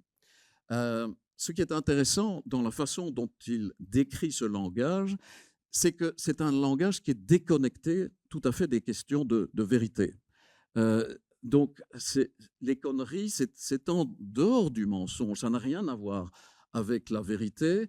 Et donc, on peut opposer le baratineur, le bullshitter en anglais, indifférent à la véracité, à celui qui est, par exemple, un menteur et qui se soucie encore de la vérité. Je crois que cette question de l'indifférence à la vérité qui a déjà été évoquée comme une des questions principales est quand même très importante pour notre débat aujourd'hui. Parce que de cette indifférence à la vérité peut aussi découler une forme d'indifférence au mal. Bon, on pourrait en parler. Les risques pour l'environnement, ça a déjà été évoqué, je ne rentre pas dans les détails, mais il ne faut pas les oublier. Parce qu'ils sont là et que ces machines bouffent beaucoup d'électricité, bouffent aussi beaucoup d'eau. Et vous connaissez plein de statistiques à ce propos. Je conclus. Pas de panique, pas de grand remplacement, certes, c'est clair. Même s'il y a une grande inversion, parce qu'on a toujours cru que c'était plutôt les métiers manuels qui allaient être remplacés. Non, c'est plutôt les métiers intellectuels qui vont être remplacés par les machines. Bon, on ne va pas être remplacé, mais il y a un risque que certains bénéficient des gains de productivité. Ça a été évoqué plus tôt. Une personne utilisant des outils d'IA pourra aller plus vite et pourrait nous remplacer. Mais je pense qu'on ne doit pas compter sur ChatGPT, en tout cas pour la justice en vérité, parce que ça, ce sont de toute autre notion qui échappe totalement à ces outils. Voilà, j'ai terminé et je passe.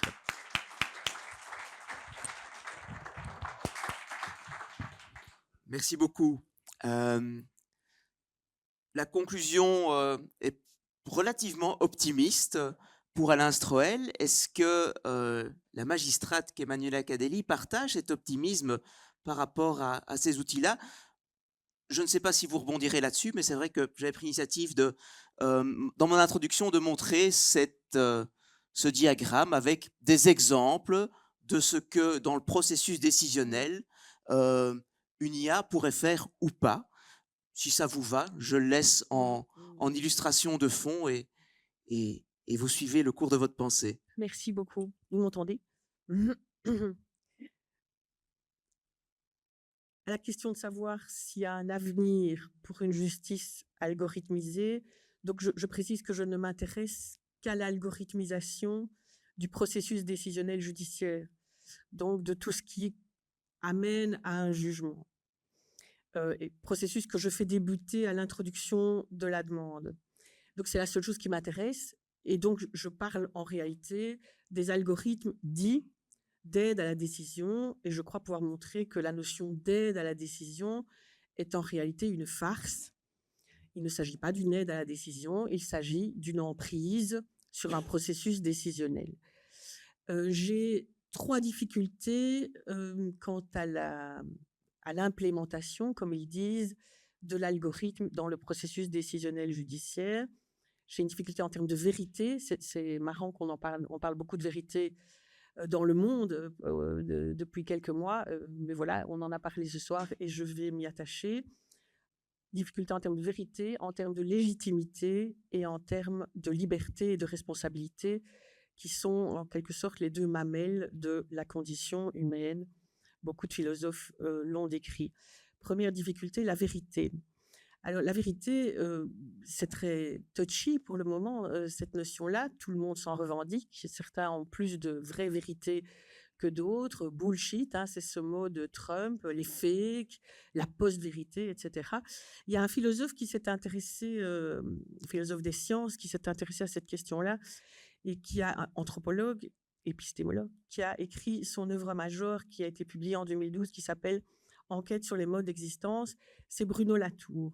Et Bruno Latour pose, comme on dit, qu'une société, un collectif qui se veut pérenne, tout en étant conforme aux vertus anthropologiques, c'est-à-dire qu'il y a un collectif qui peut émerger, qui est pérenne, et qui, dans le même temps, permet que des individus, que des citoyens, précisément s'individuent, se doit d'être pluraliste. C'est-à-dire qu'il doit permettre et respecter la diversité de ce qu'il appelle les modes d'existence, que l'on peut requalifier en institution. Donc une société, pour être pérenne, doit être pluraliste et elle doit permettre qu'il y ait plusieurs institutions qui ne se concurrencent pas, qui sont en conversation, mais qui ont toutes cette spécificité d'avoir un mode véridictionnel qui leur est propre, qui assure leur dignité et qui leur permet de revendiquer dans la sphère publique le respect précisément de ce processus.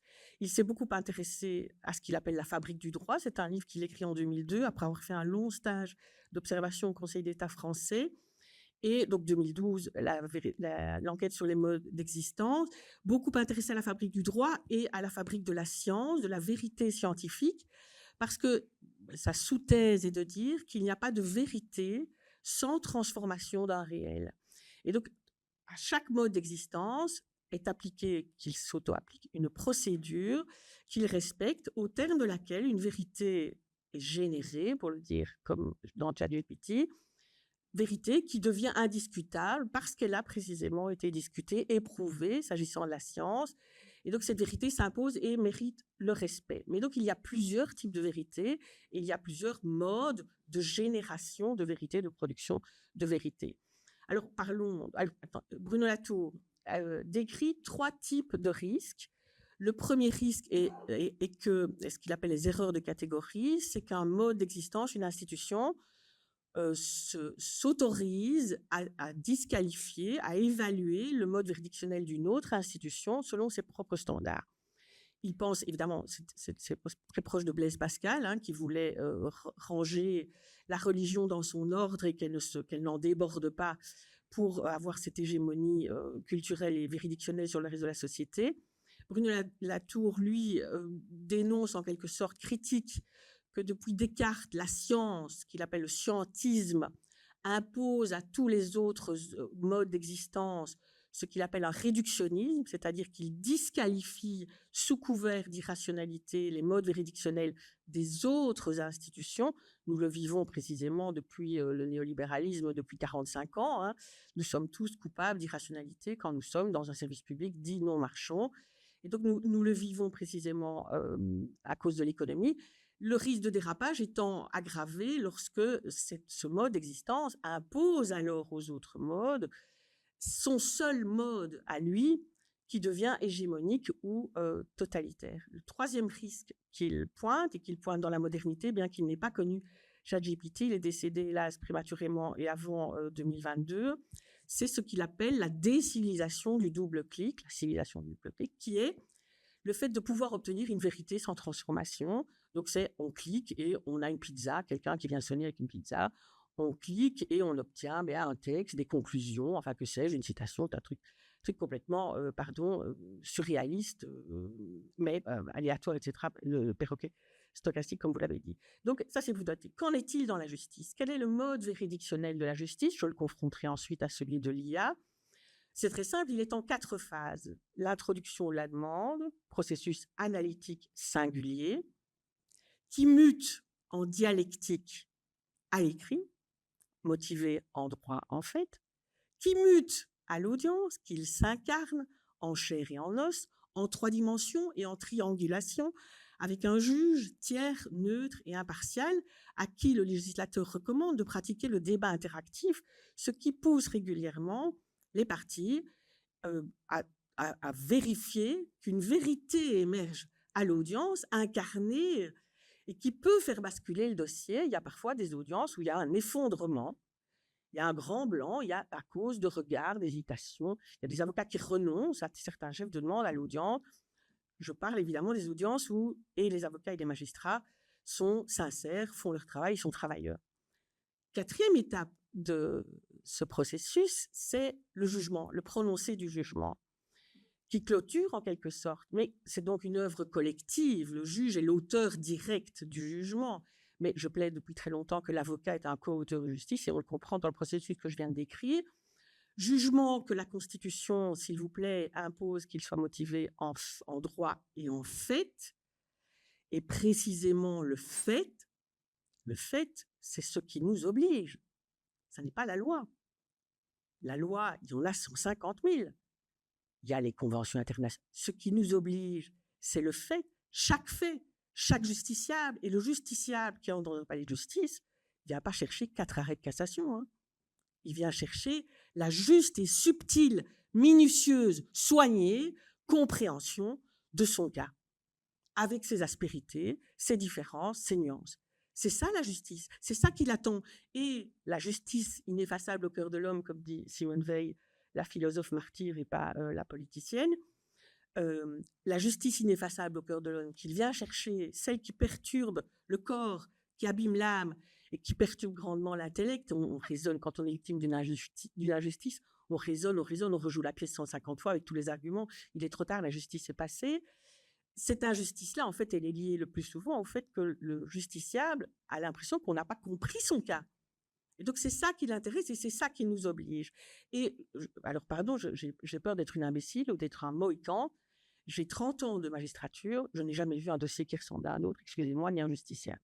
Et je ne crois pas au contentieux de masse. Je crois qu'il y a un contentieux, que le contentieux de masse est un concept de rationalisation managériale qui est promu par les marchés, des managers, enfin que sais-je.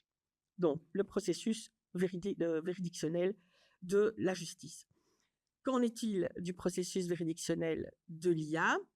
Eh bien, il est caractérisé par quoi? D'abord, l'IA, on peut dire, alors ce serait peut-être un cousinage avec la justice, c'est qu'il s'agit de traiter une information dans un objectif particulier, appliquer le droit, etc. Sauf que l'IA, avant de traiter l'information, on va numériser l'information, on va la mettre en data.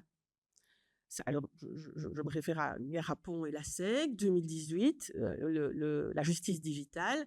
Qu'est-ce que la mise en data? C'est la traduction du réel dans une langue que personne ne parle ni ne comprend.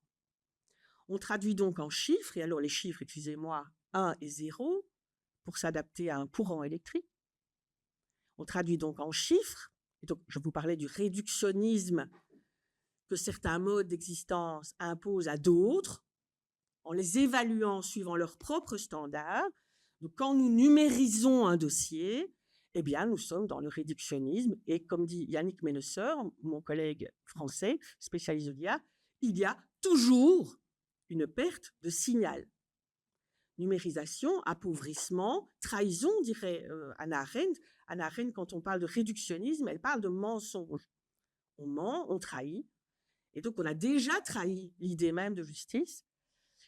Numérisation, et puis l'opacité de l'algorithme qu'on vous présente en disant, donc il y a pour le moment une discipline qui s'appelle XAI qui cherche à remédier à l'opacité. L'opacité, comme le biais, ne relève pas de bugs. Ce sont des vices comme en droit civil.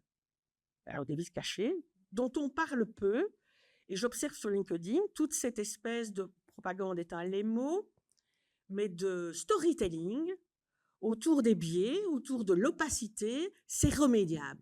Pas un instant. Ça fait partie de l'ADN, c'est son ontologie. Et alors ici, je ne parle plus en tant que magistrat, mais en tant que collaboratrice scientifique au CRIT, c'est acquis. Les biais sont consubstantiels à l'IA. Et donc, opacité, je reviendrai sur les biais tout à l'heure à propos de la légitimité et de la liberté. Opacité, moyenne statistique. Donc, l'algorithme, il y a 2 types d'algorithmes qu'on pratique actuellement, c'est l'apprentissage sur une base statistique ou l'apprentissage sur une base neuronale connexionniste. Ce que vous livre l'algorithme, sa réponse, son résultat, c'est le fruit d'une moyenne statistique qui se déduit du passé. Et donc, je peux l'expliquer tout à l'heure, quand on parle d'un cas concret d'aide à la décision comme l'algorithme qu'on passe aux États-Unis, on va appliquer un justiciable qui est là, qui ne vous a rien fait quelque part. On va lui appliquer un score de risque de récidive en lui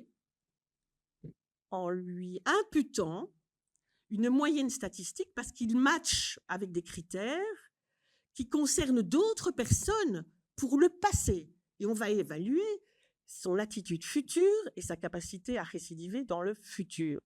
Mais donc, on est aux antipodes de la justice qui est obligée de travailler un cas en particulier.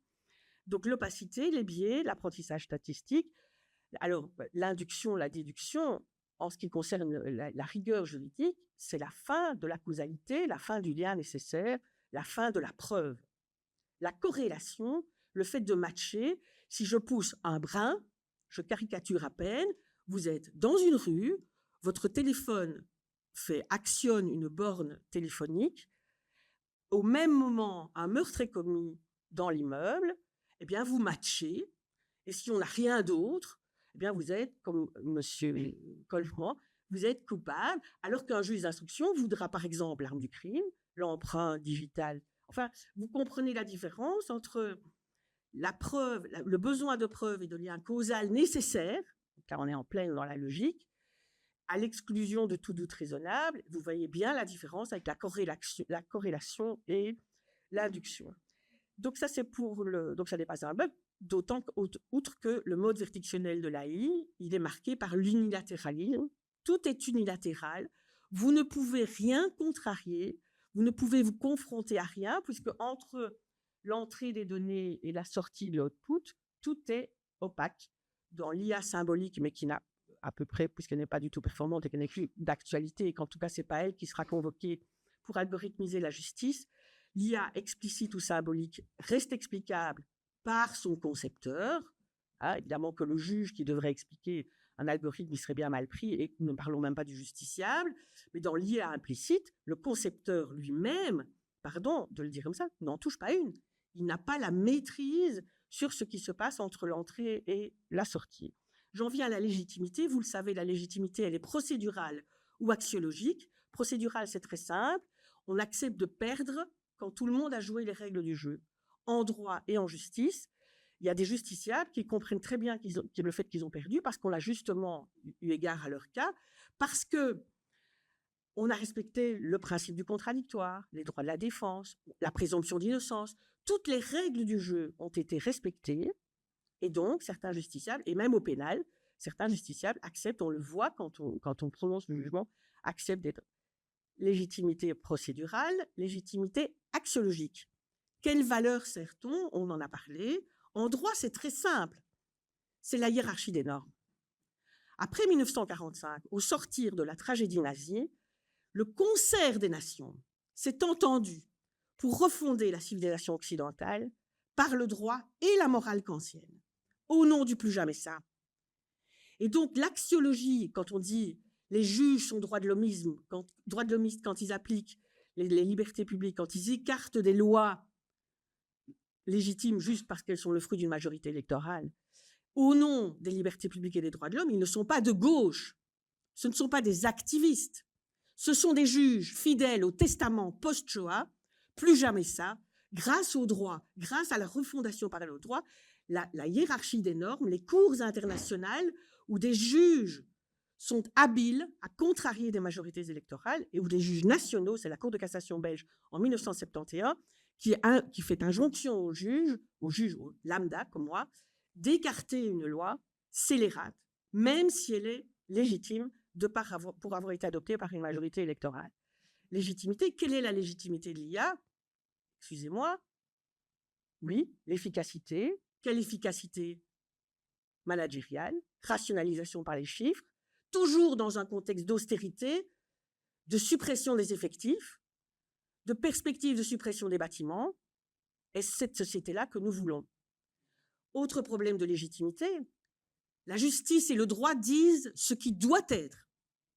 Je vous l'ai dit, l'IA dit ce qui est. Ce qui est ne m'intéresse pas.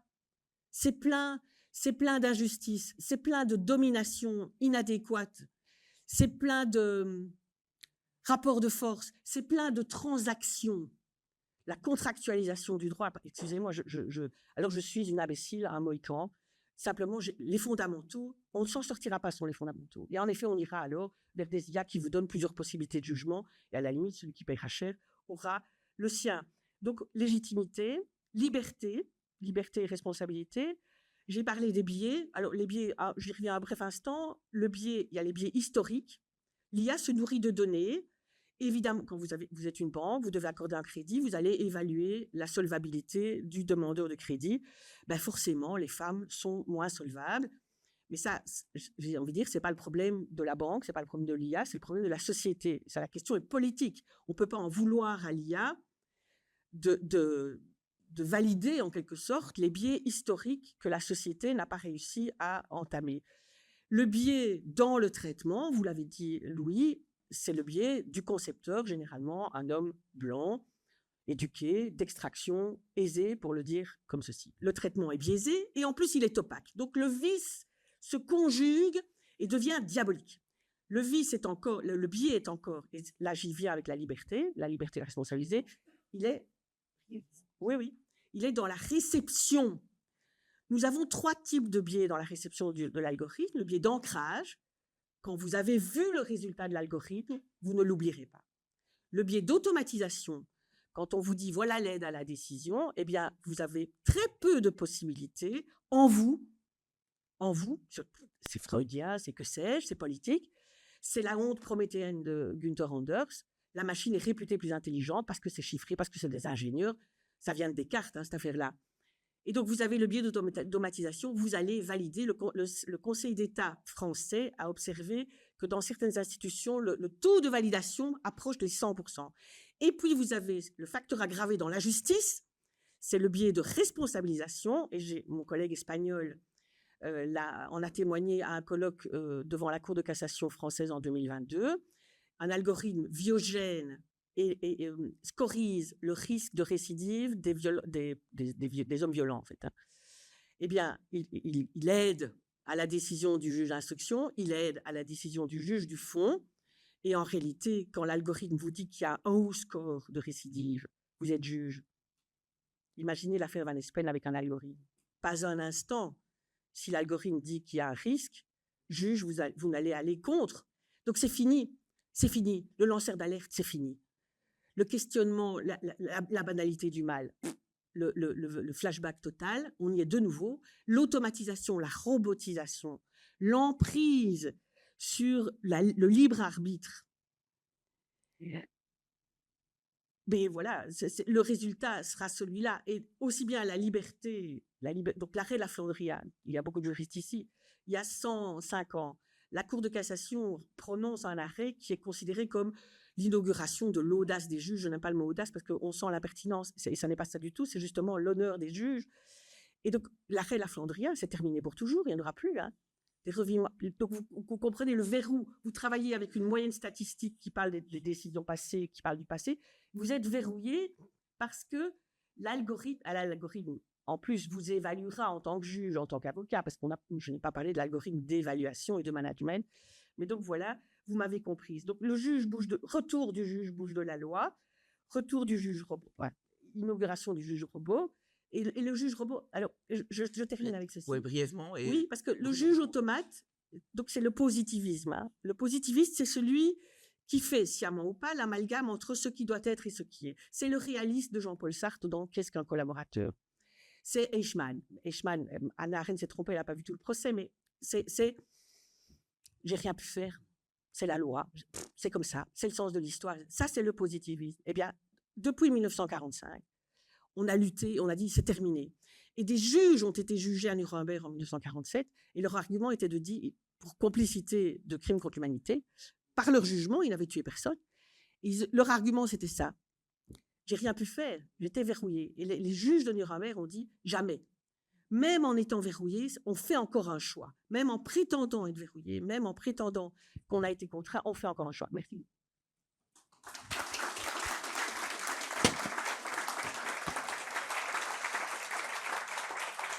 Merci pour toutes les pistes que vous allez lancer. Je ne sais pas si on saura toutes les explorer, mais Bruno Coleman a envie d'en explorer certaines. Oui, je vais me permettre de réagir. Je ne suis pas juriste, hein, je ne suis qu'économiste, mais d'abord, je crois qu'il faut se rendre compte qu'on n'est qu'au début de l'intelligence artificielle. On ne doit pas juger les choses en l'état. On est dans un processus. Et donc, se référer, comme c'était fait, au cheval qui pond des œufs, etc., ça relève de l'anecdote. On est maintenant dans un système de réseau neuronique, qui est en fait semblable au raisonnement humain, mais avec une profondeur qui sera démultipliée par la capacité informatique. D'accord ? Ça, c'est la première chose. Juste un parallèle que je fais avec ma vie personnelle. Mon grand-père était né en 1899. Il est mort en 1973.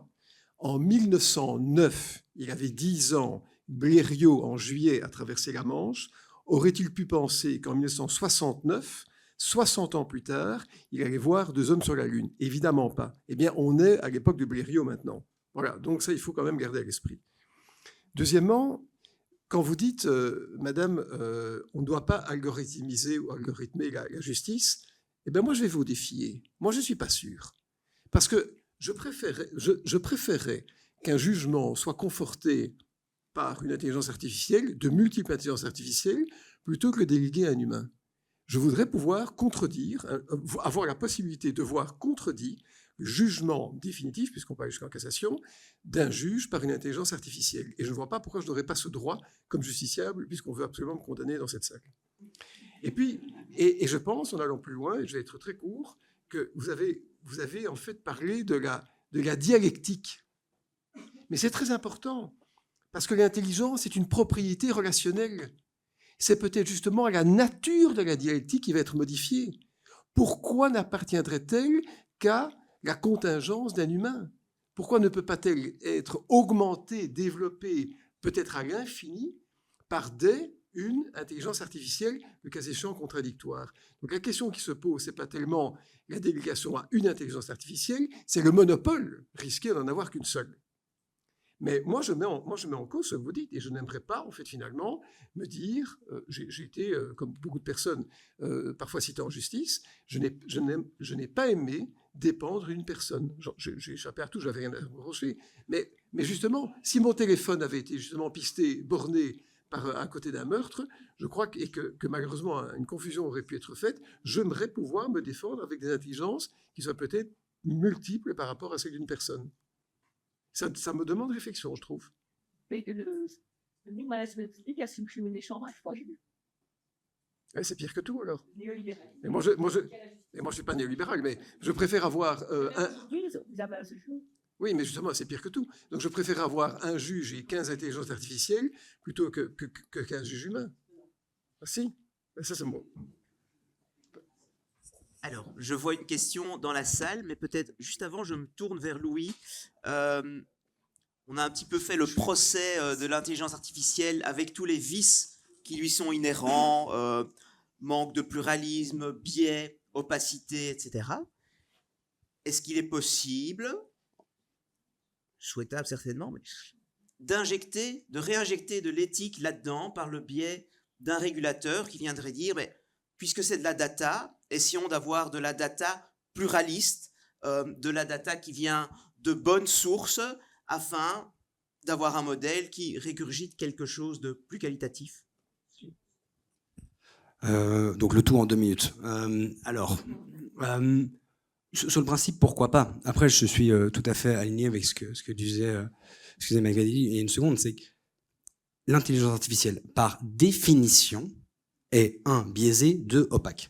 Ce n'est pas un bug, c'est une feature. C'est l'hallucination, comme ça produit des trucs aléatoires. Même si vous avez une toute petite chance quand vous parle de vaches qui pondent des œufs, ben cette chance, elle existe et donc ça peut faire n'importe. Donc ça va toujours exister.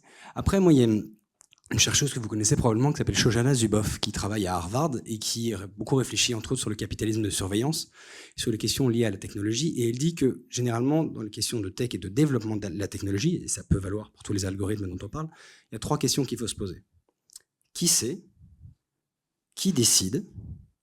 Et qui décide? Autrement, qui sont les gardiens des gardiens, quoi. Alors, quand on prend la question de OpenAI, qui sait comment ça marche, les données qu'il y a dedans, etc. Eh ben, on l'a dit, pas grand monde. Pas grand monde sait. Vraiment, les données qu'il y a dedans, c'est extrêmement opaque. Comment est-ce que ça fonctionne? Quels sont les poids qui ont été mis dans l'algorithme? C'est un peu comme la recette de Coca-Cola. Tout le monde peut boire un Coca-Cola parce que c'est vraiment ce qu'il y a dedans. OpenAI, c'est un peu pareil. Qui décide? Bah, Sam Altman, et apparemment tout seul vu que tout le monde s'est barré. Donc, Sam Altman, seul maître à bord. Et on l'a dit, un outil aussi puissant et aussi utilisé, est-ce qu'on est d'accord qu'il n'y ait qu'une seule personne qui décide? Et donc ça nous amène évidemment à la 3e question. Qui décide dans le cas de OpenAI?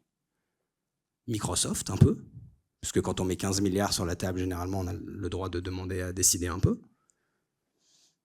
Alors apparemment Trump, vu que tout le monde prête allégeance, c'est la mode du mois de janvier.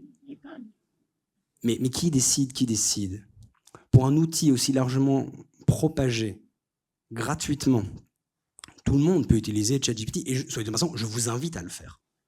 Il faut apprivoiser la technique. On a fait le procès de l'intelligence artificielle ce soir. Je suis persuadé qu'il y avait énormément de personnes qui faisaient le procès de l'électricité et des parents qui ont dit « Moi, mes enfants, jamais ils toucheront à l'électricité. » Bon.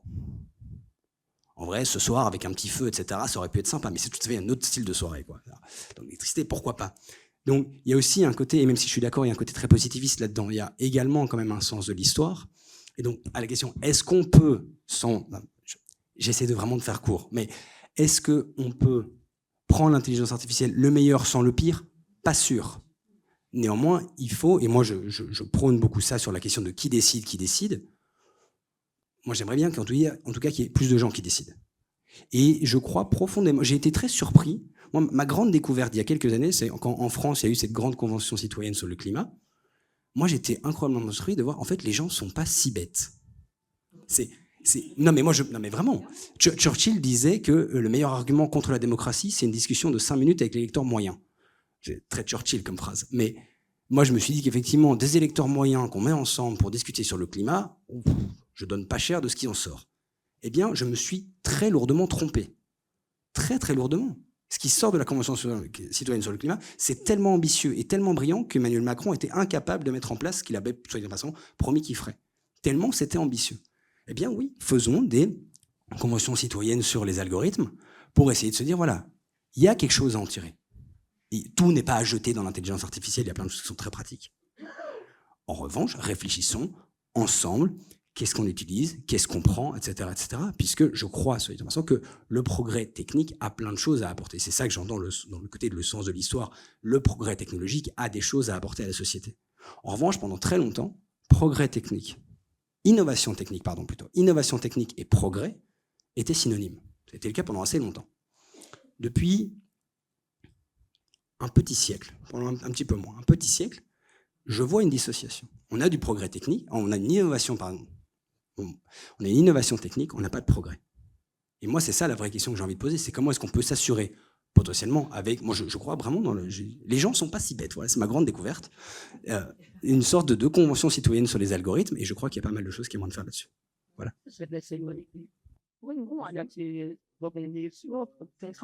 Mais Alain, d'abord. Non. Mais c'est vraiment. Oui, mais moi, je voulais revenir sur la question de l'opacité et des biais. Alors, c'est vrai que la machine basée sur des statistiques et des mauvaises données, elle est opaque et il y a des biais, clairement. Mais si on songe à nos frères humains, je pense que de temps en temps aussi, ils sont opaques et il y a des biais. Donc cette comparaison, elle doit quand même être faite et donc je peux comprendre que Bruno ne soit pas toujours à l'aise nécessairement avec un humain qui lui aussi est traversé par des biais. Bon, les risques sont très différents parce que je pense ce qui est risqué, c'est la systématisation à travers la machine des effets de ces biais. C'est l'échelle. Mais je pense qu'on a des risques un peu similaires avec les humains. Donc ça, c'était une petite remarque. Et puis, je voulais revenir justement à la slide qui est restée assez longtemps. Je répète, je ne pense pas que ces outils, en tout cas dans le stade actuel, et même s'ils s'améliorent, sont destinés à trancher des questions de contentieux. Et donc, moi, j'en parle en droit, mais pas pour la justice. Mais même dans le domaine de la justice, il y a quand même des secteurs où on pourrait imaginer, parce que c'est simplement une systématisation de données, lorsqu'on est dans le cadre inférieur de la justice réparatrice, dans le domaine civil, lorsqu'il s'agit de litiges qui concernent l'établissement des pensions alimentaires, des contestations salariales, en matière de licenciement abusif, des indemnités, etc. Là, ces outils peuvent éventuellement être utilisés parce que malheureusement, il y a quand même une certaine opacité de la jurisprudence et dans une certaine mesure, pour ce type de litige-là, ils peuvent apporter aussi quelque chose. Donc, ne soyons pas trop critiques, mais je répète, je pense que c'est surtout dans le domaine contractuel qu'ils ont leur rôle à jouer et qui peuvent s'avérer intéressant quand même pour certaines pratiques. N'oublions pas que le juge, je dirais que c'est le summum de l'activité du juriste, hein. Mais il y a oui, bah, il y a d'autres niveaux, quoi. Il y en a qui travaillent plus au ras du pas de crête avec des documents, nettement. Donc, je pense que pour cette fonction-là, on n'y est pas et peut-être qu'il ne faudrait jamais passer effectivement à une aide, hein, ce ne sera jamais de la décision, mais on ne devrait même pas passer à une aide à la décision, mais il y a d'autres pratiques plus terre-à-terre où ça peut aider comme outil. Donc, sur la jurimétrie, donc il faut distinguer aide à la décision, l'aide à la décision dans la justice ou dans les institutions publiques, comme pour évaluer le risque de fraude des allocataires sociaux en France. Le scandale dure depuis 10 ans. Combien de familles, de tragédies infligées à des vulnérables, toujours à des vulnérables, hein, les tragédies qu'on inflige toujours. Combien de tragédies pour l'aide à la décision. Donc le scoring, ça je dois dire, j'ai un gros problème, c'est vraiment vicieux, et vicieux au sens de dolosif.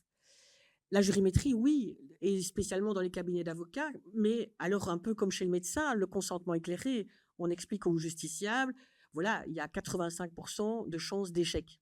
Est-ce qu'on y va quand même? Et à ce moment-là, l'IA, en réalité, nous adresse un défi d'excellence. Moi, je ne veux pas être remplacé par une IA, mais donc j'essaye, évidemment avec des failles, des jours avec et des jours sans, mais je donne le meilleur. C'est mon objectif. Donc, il y a un défi d'excellence qui est intéressant, que malheureusement, nos sociétés n'ont pas été armées. Nous n'avons pas été armés pour rencontrer ce défi-là, hein, les services publics étant asséchés comme ils le sont, l'éducation, les soins, la culture, etc. Nous sommes dans une période où les masses sont moins à même d'affronter le défi d'excellence que leur lance la justice. Jurimétrie, oui, parce que ça donne une idée de ce que pourrait devenir le dossier et ça donne un challenge.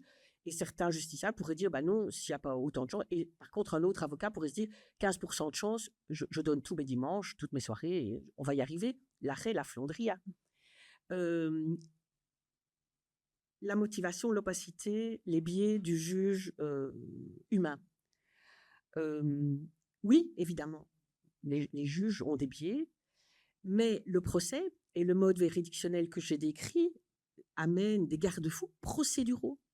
La procédure, qu'est-ce que c'est? Ça n'est pas une argutie, ça n'est pas un entre-soi des juristes qui se régalent avec des effets de l'article 805, paragraphe 3, mais moi j'ai le 900, pas du tout ça. La procédure, c'est la garantie de l'effectivité des droits promis. Et donc la procédure pendant le procès, véritablement, elle joue le jeu, elle déjoue. Elle est là pour déjouer les biais. Et moi, je dois vous dire, je vois un dossier, j'arrive à l'audience, j'ai ma petite idée, forcément, j'ai mon biais. En plus, je suis néo-féministe, donc un type, le mâle blanc, 50 ans, qui avait sa 4x4 et qui, voilà, j'ai un biais. Je le sais, pourquoi? Parce que j'ai été éduquée, sélectionnons les juges, éduquons-les, évaluons-les, critiquons-les. Il y a le recours, il y a la motivation, je vais vous expliquer. Donc, dans le temps, il y avait 3 juges, très souvent. À partir de, voilà, le néolibéralisme faisant son œuvre, austérité, trop d'effectifs, ça ne sert à rien. Ça ne sert à rien. Et si ça sert, vous êtes en train de me le dire, qu'en fait, quand il y en a 3, ben, ma foi, il y en a plus dans 3 que dans 1. Mais j'ai l'obligation de motivation. J'ai l'obligation de motivation et de répondre aux conclusions. Et je vais vous dire ceci. Quand je motive et que je me suis trompée, je dois répondre aux conclusions, sans quoi la cour d'appel, la cour de cassation, etc., ça ne va pas du tout, hein, de ne pas répondre.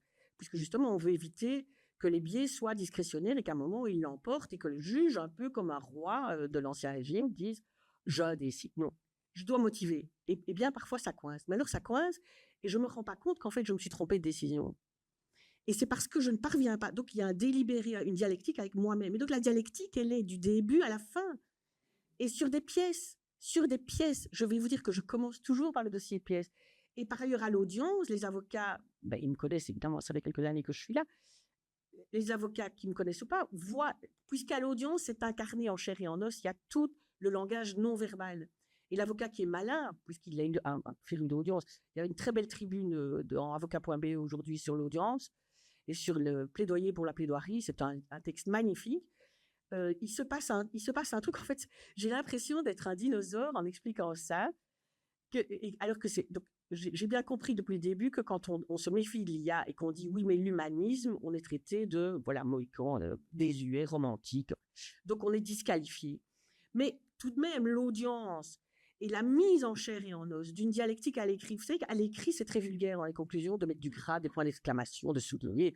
On dit pauvre type ou pauvre fille. Vous avez vu ces conclusions, À l'oral, on ne fait que ça. L'avocat reprend la parole, il dit « Madame, la pièce 8, clause numéro 3, relisez-la ». Et ça bascule, et on sort de l'audience. Et franchement, dire que il n'y a pas lieu de laisser le monopole à l'humain dans la justice, voilà, c'est un basculement civilisationnel. Mais alors, autre chose, le sens de l'histoire, ça non. Le sens de l'histoire, c'est ce qu'on nous sert depuis Marx, en passant par Hitler. Hein, pardon, c'est le point Goldwyn, hein, j'assume complètement. On appelle la réduction ad Hitlerium. Hein. Oui, c'est ça. Non, mais vous voyez ce que je veux dire. On est de bonne foi. J'ai peur de voir ce que j'ai peur je veux dire que le sens de l'histoire, c'est ce qui est servi pour nier la capacité de l'homme. Hannah Arendt, à la fin des origines du totalitarisme, c'est ce qu'elle dit. Ce qui caractérise l'homme, c'est que quelle que soit l'impasse, au fond d'un camp, c'est sa faculté d'inaugurer et de recommencer. Recommençons une justice, une civilisation de grâce non verrouillée par l'algorithme qui nous réduit, qui mue nos... Enfin voilà, vous m'avez compris. Mais madame, je vais prendre 3 minutes. Quand je vous écoute, avec tout le respect, vous êtes une personnalité marquante en Belgique. Si, mais c'est moi parler. Quand je vous entends, je pourrais, sans rentrer dans les profondeurs intérieures d'une personnalité, je ne suis pas psychiatre, penser que vous êtes plutôt à gauche qu'à droite. Hein? Non mais attendez, ce que vous venez de dire, vous avez dit que vous avez des problèmes de dialectique avec vous-même, on en a tous d'ailleurs, mais quand vous dites l'homme blanc de 50 ans avec son 4x4, on ne sait pas très bien pourquoi il est blanc, pourquoi il a 50 ans à 4x4, je ne suis pas concerné, j'ai 63 ans. Mais quand vous dites c'est toujours le vulnérable, je pense qu'il y a une propension. Imaginez que vous soyez commissaire politique dans un régime différent de celui dans lequel on est maintenant, et que vous ayez un homme de gauche et un homme de droite devant vous. Eh bien, j'ai l'impression que statistiquement, sur le long terme, vous avez plus souvent condamné l'homme de droite que l'homme de gauche. Et vous êtes en train de démontrer vous-même que vous portez un biais, et c'est la raison pour laquelle je pense que différents systèmes peuvent peut-être contrarier les biais dont vous vous prévalez d'ailleurs. C'est tout ce que je veux dire. Mais vous, quelque part, ce que vous dites est une preuve éclairante de ce que je démontrais. Oui, vous m'avez mal comprise. J'ai dit, j'ai dit, j'ai des biais, et depuis 30 ans, je les travaille. Et donc, quand je dis, a priori, j'aurais bien un biais. Mais vous imaginez quel travail, mais quelle douleur c'est. Vous devez vous battre contre vous-même depuis 30 ans. Jusqu'à la mort, je vais travailler pour ne pas me... Justement... Mais une machine, mais laissez une machine vous aider, alors ce sera plus facile. Je veux juste dire ceci sur la gauche et la droite. Au sortir, je vais citer la déclaration de Philadelphie, le 10 mai 1944. Le Concert des Nations, membre de l'Organisation internationale du travail, signe à l'unanimité la déclaration de Philadelphie. La première phrase, le travail n'est pas une marchandise. La première phrase, il n'y aura pas de paix sans justice sociale. Est-ce que ces gens sont de gauche? Non, mais ils savent de quoi ils parlent. Est-ce que les droits humains et les libertés publiques sont de gauche? Pas un instant. Ils ont été fondés et érigés en normes, en métadroit, en droit au-dessus du droit, précisément au nom du plus jamais ça. Ils ne sont pas de gauche ni de droite, ils ont une cause historique. C'est la refondation politique, morale et juridique. Et leur respect a été confié aux juridictions contre les majorités électorales. Mais peut-être pour rebondir effectivement là-dessus, ce en tout cas, sur lequel je pense, à mon avis, vous êtes tous les deux d'accord, c'est que la technique est éminemment politique. Et que donc, toutes les questions qu'on va pouvoir se poser sont des questions qui sont éminemment politiques. Et je vous rejoins tout à fait. Il y a une phrase qui dit parfois que réfléchir à l'écologie sans réfléchir à la justice sociale, c'est faire du jardinage. Faire du féminisme sans réfléchir à la justice sociale sur les développements personnels. Eh bien, réfléchir la tech sans réfléchir à la justice sociale, c'est faire du jeu vidéo. Et donc, c'est intrinsèquement lié. Et ça, j'en suis persuadé. Il n'est pas d'accord.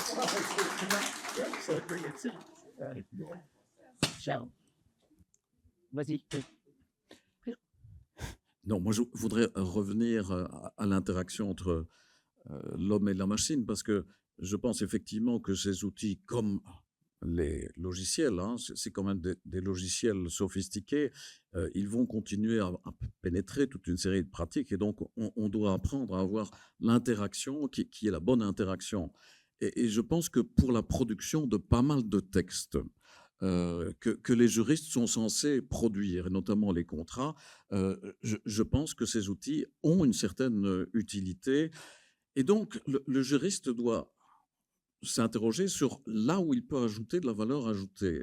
Et je pense que il y a toute une série de soft skills, par exemple, ou une intelligence émotionnelle, vous en avez parlé, et le sens de la communication, et plein d'autres activités qui doivent être l'apanage du juriste et qui restent peut-être les plus belles dans le métier. Mais c'est la production de textes qui peut en partie, je pense, être prise en charge avec toute la distance, la critique qui s'impose, peut être prise en charge par ces outils.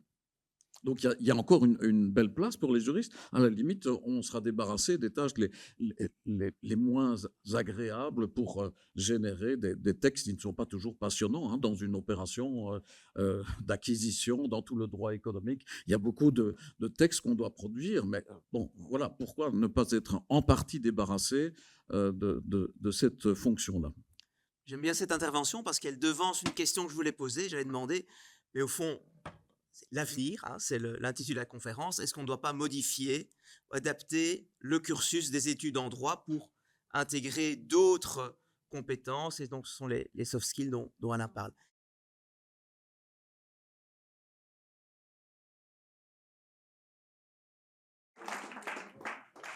Merci à toutes et tous pour votre écoute attentive et surtout merci à nos panélistes.